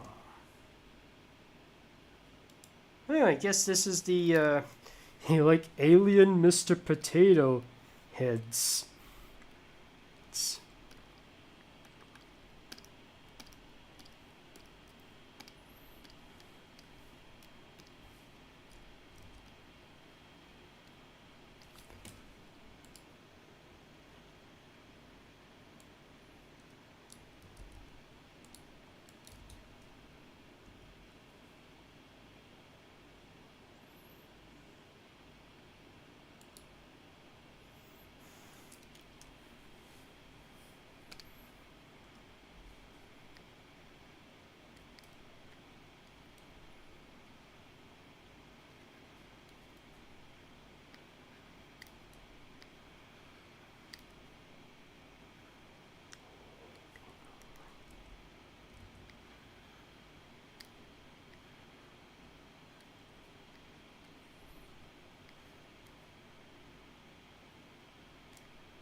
I think I remember seeing this aardvark being brutally maimed by a bunch of ants. At least the aardvark from the ants and the aardvark was a bit more, or was a bit more scot-free. His is more slapstickish. I think there was a scene where the aardvark was Sniffles. I think there was a moment where Sniffles tried to get some ends, but then they start peeling his skin, and I was like, "Eesh, eesh."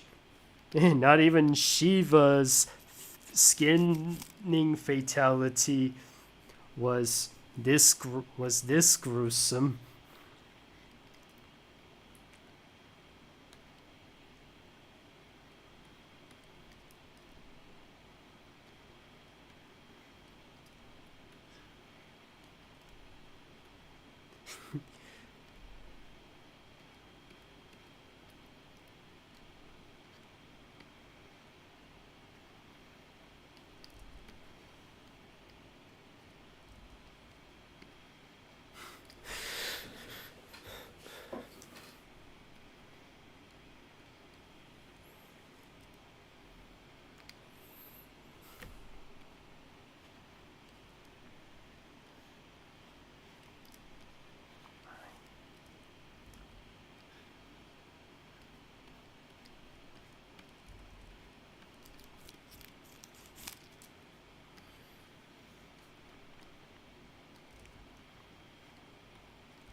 I don't know how many kids were exposed to Happy Tree friends, but this series is definitely not for kids. It's bloody, it's gory, and geez, I'm afraid to know how many Happy Tree Friends shorts ended up being on YouTube Kids.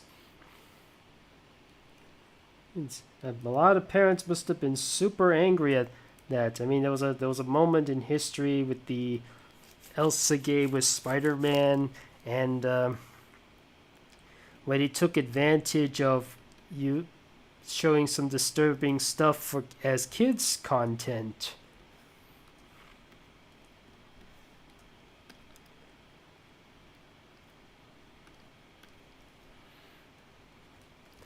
Now, what was I,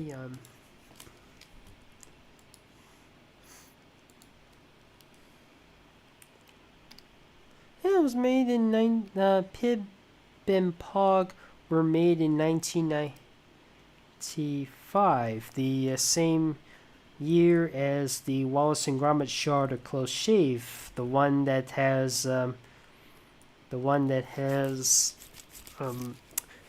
the first appearance of Shaun the Sheep.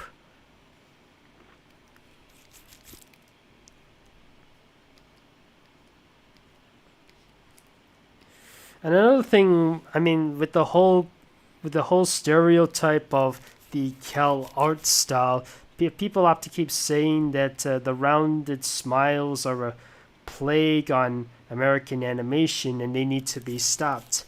A newsflash, it's not. Wallace and Gromit have been using these rounded smiles long before the quote-unquote CalArts thing came about, and even The Simpsons has been doing this before this became a noticeable trend. And I think I remember Squid from Animaniacs. He kind of smiles like that too. This was all before people start saying it's the CalArts style, and it's like I said before, this is a term created by John Kricfalusi, the guy who made Ren and Stimpy, over his hatred for Disney.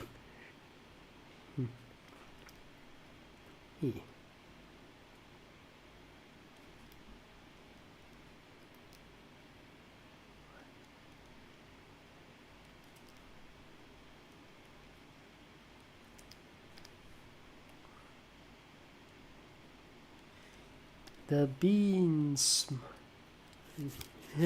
I always call them Simpsons Smile or Bean Smile, because that's what they remind me. Because that's a more appropriate title. Kellogg's is a stereotype. I mean, the Iron Giant, which was made by Brad Bird, who went to CalArts, it looks nothing like the quote-unquote CalArts style that you see. Amazing World of Gumball may have that quote-unquote style, but it was made in London. Steven Universe may have that style, but it was drawn by a woman who went to New York to study, not CalArts. And even if Pony, and when it comes to Pony Life or even Tell Your Tale, it may have a similar art style, but it's made in Ireland. And the person who, and funny enough, Friendship is Magic was actually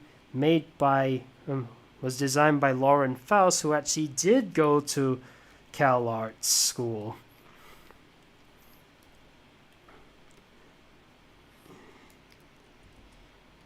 So I seriously don't get why this whole CalArts style name became a bit of a staple for this trend. I seriously just don't get it. And not every and besides, not all, even if, and besides, not every show with this art style is bad. I mean, there's Star Versus I really like. Gravity Falls is like one of the best was said to be one of the best Disney cartoons of all time. Gumball was pretty good, and lots of people like Steven Universe. Though I'm staying away from it because I'm just a bit too afraid to draw any fan arts of Steven Universe.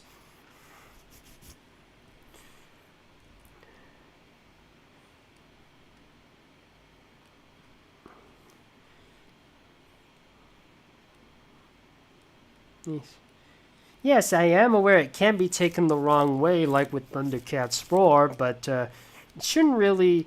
It's not really something to be angry at. I mean, yeah, even Gravity Falls may have that quote-unquote style, but it also varies on different arts at times. Like there was even an episode on stop motion. It was made to pay tribute to Ray Harryhausen. And there's still plenty of shows that don't use that style that are still being made today, like The Owl House. Anyways, what was I? World's Funniest.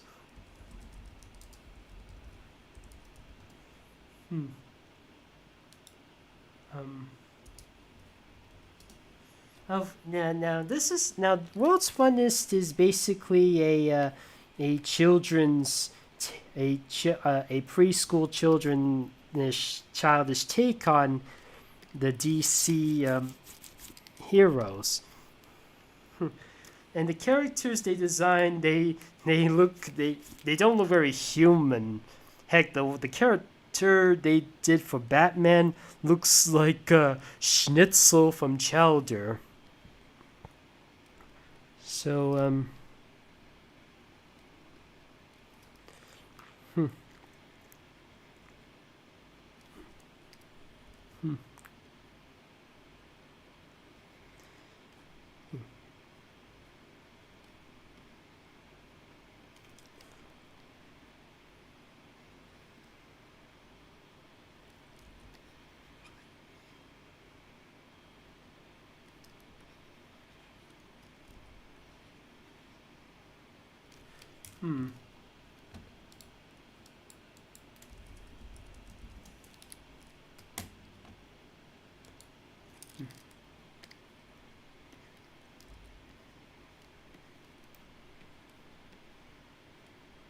I can imagine this is what Darkseid would look like if he was designed in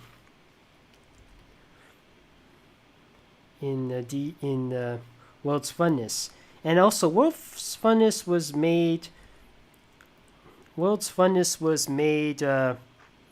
as part of a group of DC shorts called DC Nation. There was even a group of shorts that were Teen Titans in chibi style, and they were done in the style of the I think by the same animation team who made the original 2003 Teen Titans. And while DC Nation was going on, Teen Titans Go and Beware the Batman began airing, but because of the success of Teen Titans Go, DC Nation got cancelled, and Beware the Batman also got cancelled, along with Green Lantern and Teen Titans Go is still going to this very day. If it makes it to next year, it'll be like a 10th anniversary, and they might do an episode on that. Darkseid is sus. Ooh. Now this one I kind of dig.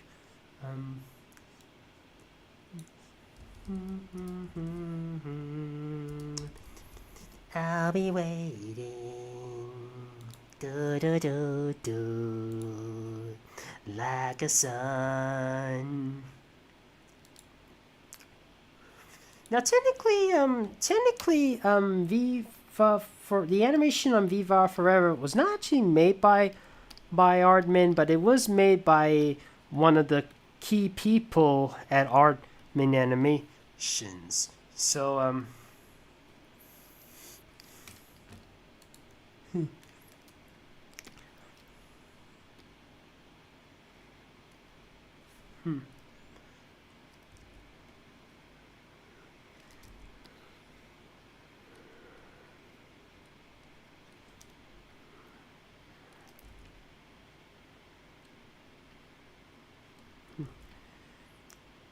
that song is stuck in my head, and believe it or not, I think the Viva Forever song was my introduction to the Rubik's Cube. I remember seeing a music video on that, and I remember seeing a music video on that, and it was basically these fairies, and when I saw the Rubik's Cube, I was like, man, I wish I could play that thing. Looks so cool. And I did get my hands on a Rubik's Cube. Of course, I don't know where it is now, but it was still pretty cool to see what it can do, what I could do with it. What's it like to have the Rubik's Cube? I didn't realize the Rubik's Cube was also something from the 80s. I mean, I thought, and apparently I remember I was able to still buy it even in the 2000s.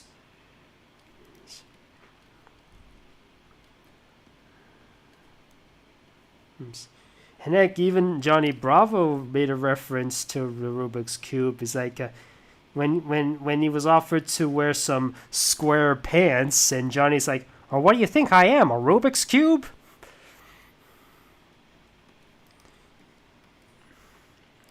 So this is what the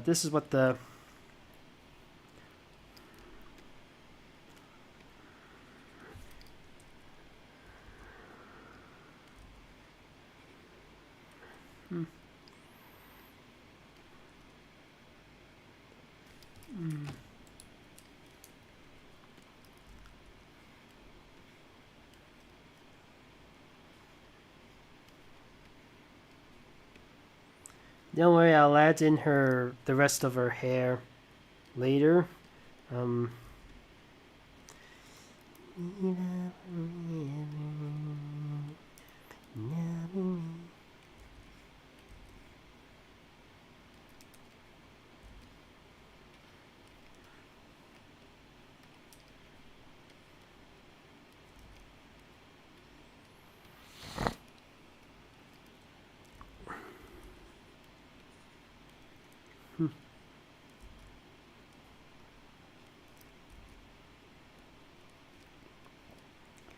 I think Spice Girls is like the first I think it's like the first band I ever listened to.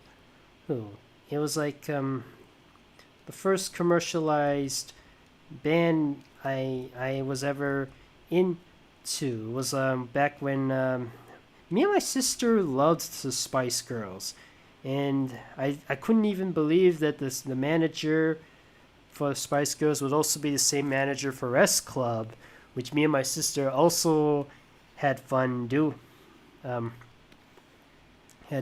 listening to. And heck, me and my sister once saw the TV series of S Club.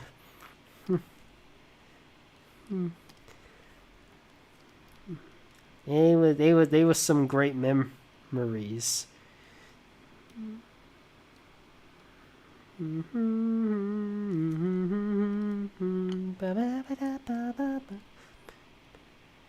Yes. And one of the S Club members, I think the woman Hannah, she became a bit of an actress, having playing in shows like Primeval. I think it was Hannah. I can't remember. Oh, let's not forget the signature. Hmm. I'm now speak. I know what you're. I know I probably should exclude them because Star doesn't have them because of the merge between Uni and Earth. I wonder, is that how Amphibia and/or the Owl House is gonna end, with a merge between Earth and Amphibia and Demon Realm? That way, Anne can see both families, and Luz can also see both families. But as we establish in Mortal Kombat, there are consequences to merging Earth Realm with other worlds. And in words of Raiden again, there are fates worse than death. Okay, seems I think we've only got three. We've only got three options to go. And man, it's about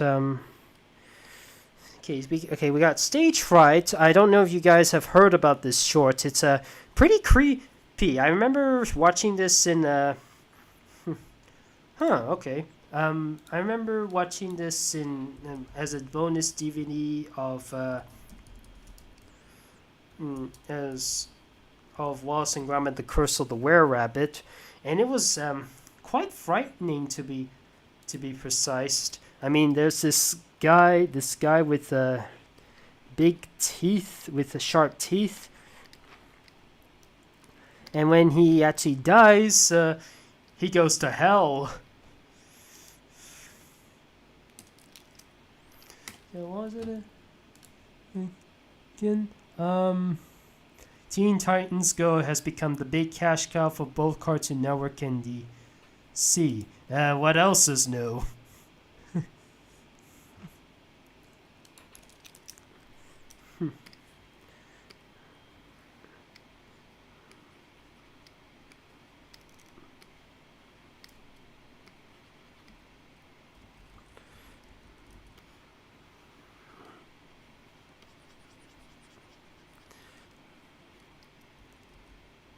Actually, I think now if Link, now I keep forgetting that in the Loud House the glasses are worn like this, and the character in Stage Fright also wears glasses.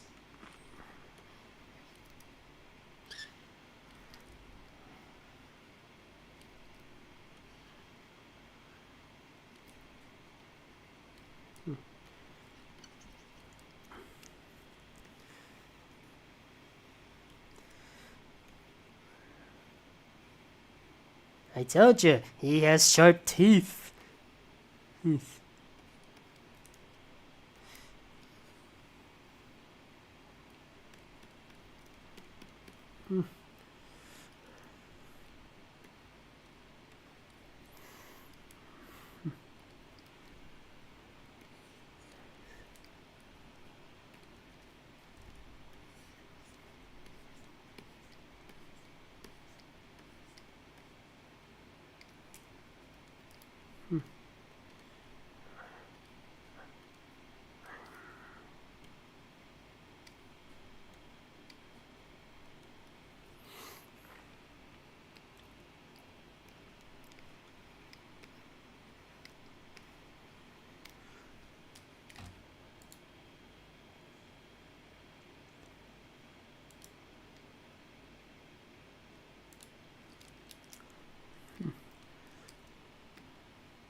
I also noticed that stop motion is often used for a lot of scariness. Yes, I mean, for example, Coraline, Paranorman, the sisters of Kubo and the Two Strings. Yeah, Curse of the Were-Rabbit isn't necessarily scary, but it's definitely horror themed.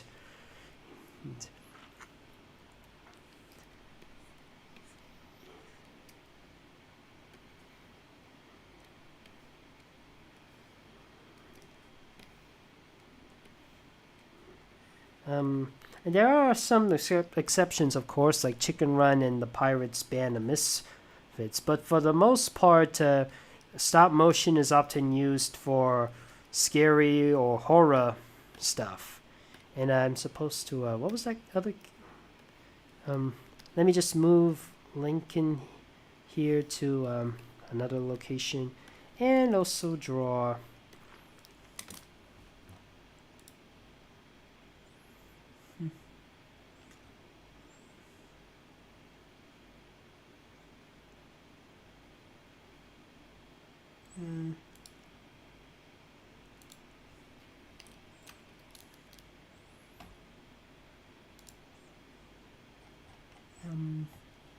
Trying to remember what it looked like. I'm just I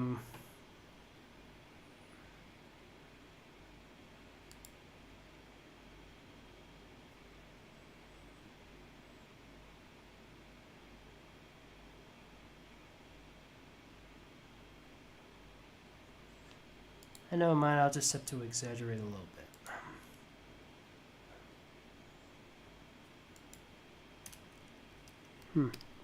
Oops. What was that again?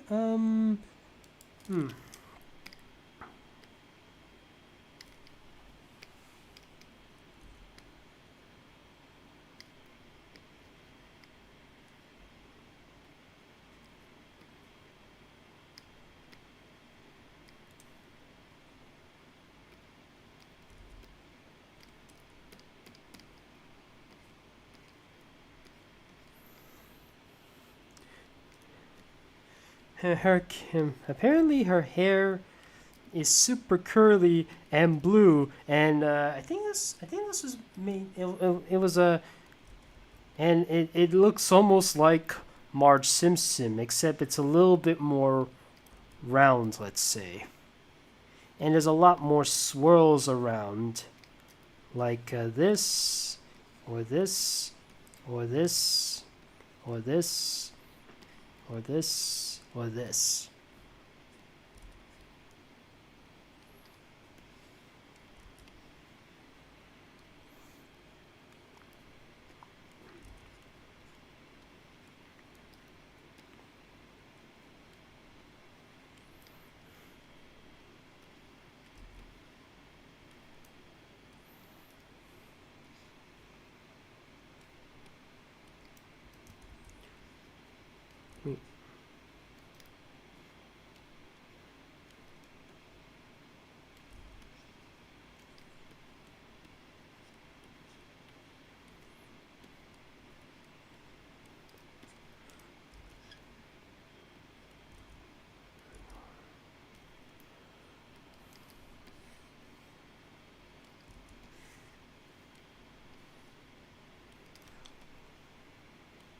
Okay, I'm not able to see the body, the legs very well, so I'm just gonna.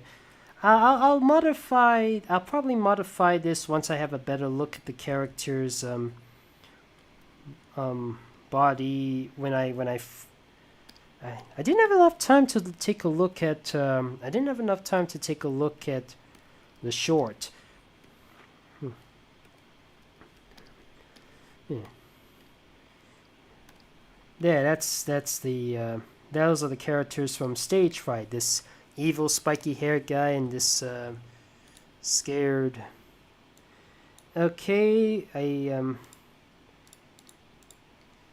you know what? I think we spent a bit long enough. I'm gonna not bother with very small creatures. I think I'm just gonna stop this and just yeah, I think I've we'll just all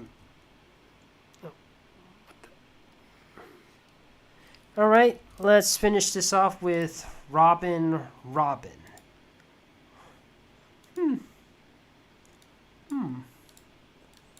For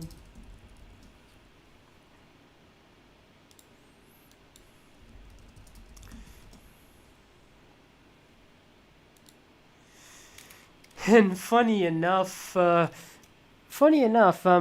too once came up with a character named Robin. And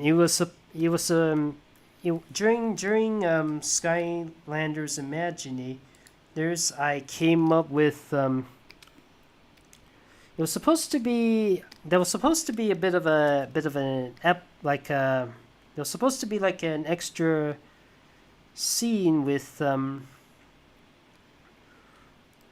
was supposed to be something with how do I say it?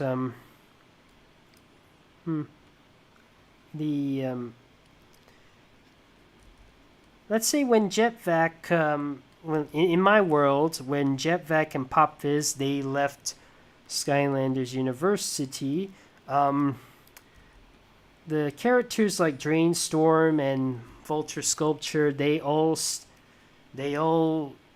still in Skylanders University. While Pop Fizz and Jetvac get to be Skylanders super early. And since Pop Fizz and Jetvac are absent, two new members of the team joined in. One of them is named Robin, who's a Robin Hood-like figure with a bow and arrow, and another character named Portolverine, which is like a Wolverine who scratches in thin air, creating a portal to another place.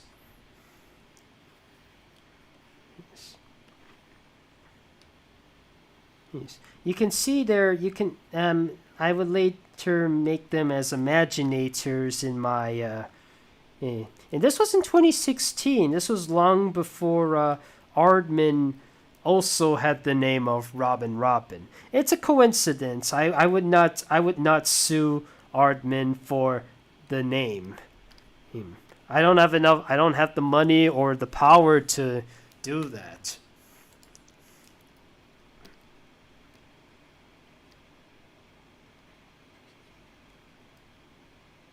Wait.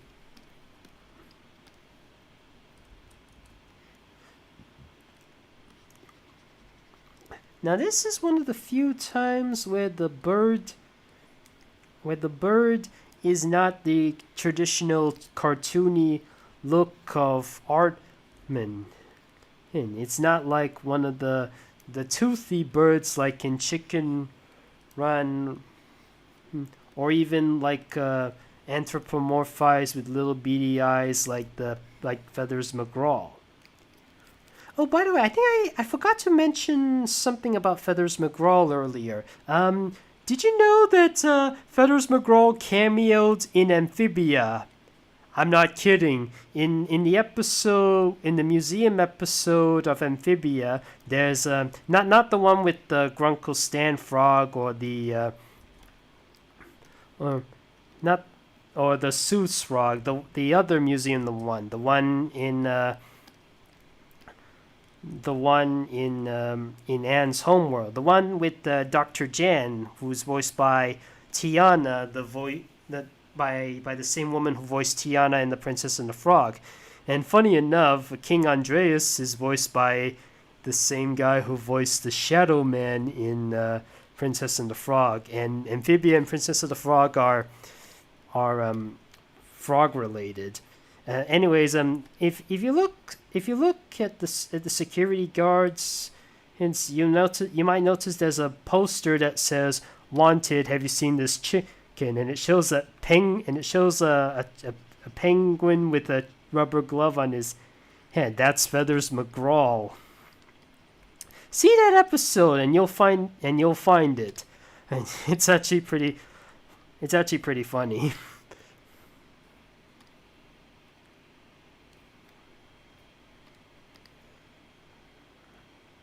just giving him a bit of a belly.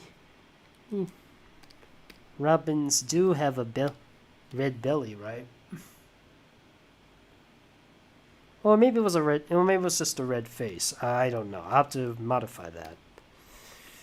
Okay, fellows, I think that's about it. I think I'm done with the requests. And let's see what we oops, could have sworn there was a oh. Alright, and see if I can answer if there are any remaining questions to answer.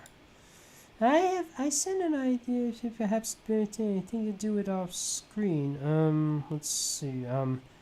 Okay, let's see. Have you read the book called The Bad Guys? No, but small spoiler, I managed to see The Bad Guys. And that was before the US release. I actually managed to see it in Malaysia, managed to get its hands on the film earlier than everybody else did, before the US did. But that's all I'm gonna say. I'm not gonna spoil anything, so I'm not gonna. Hey, imagine if Keith David would be in Skylanders. Well, he was in Transformers, the 2007 game. He played Barricade. Hello. Well, means hello in for the birds, giant bird language. Okay. Let's see. What was that thing? Somebody said. Yeah, there'll be Star BC, a prequel to the Times, a Far Cry. Would there be There was also a cameo of Maggie from the Buzz of Maggie. If Big City Green ended, then we could get a prequel miniseries. Possible, but I'm not sure if they're committed to the idea. It's also getting a movie. Oh.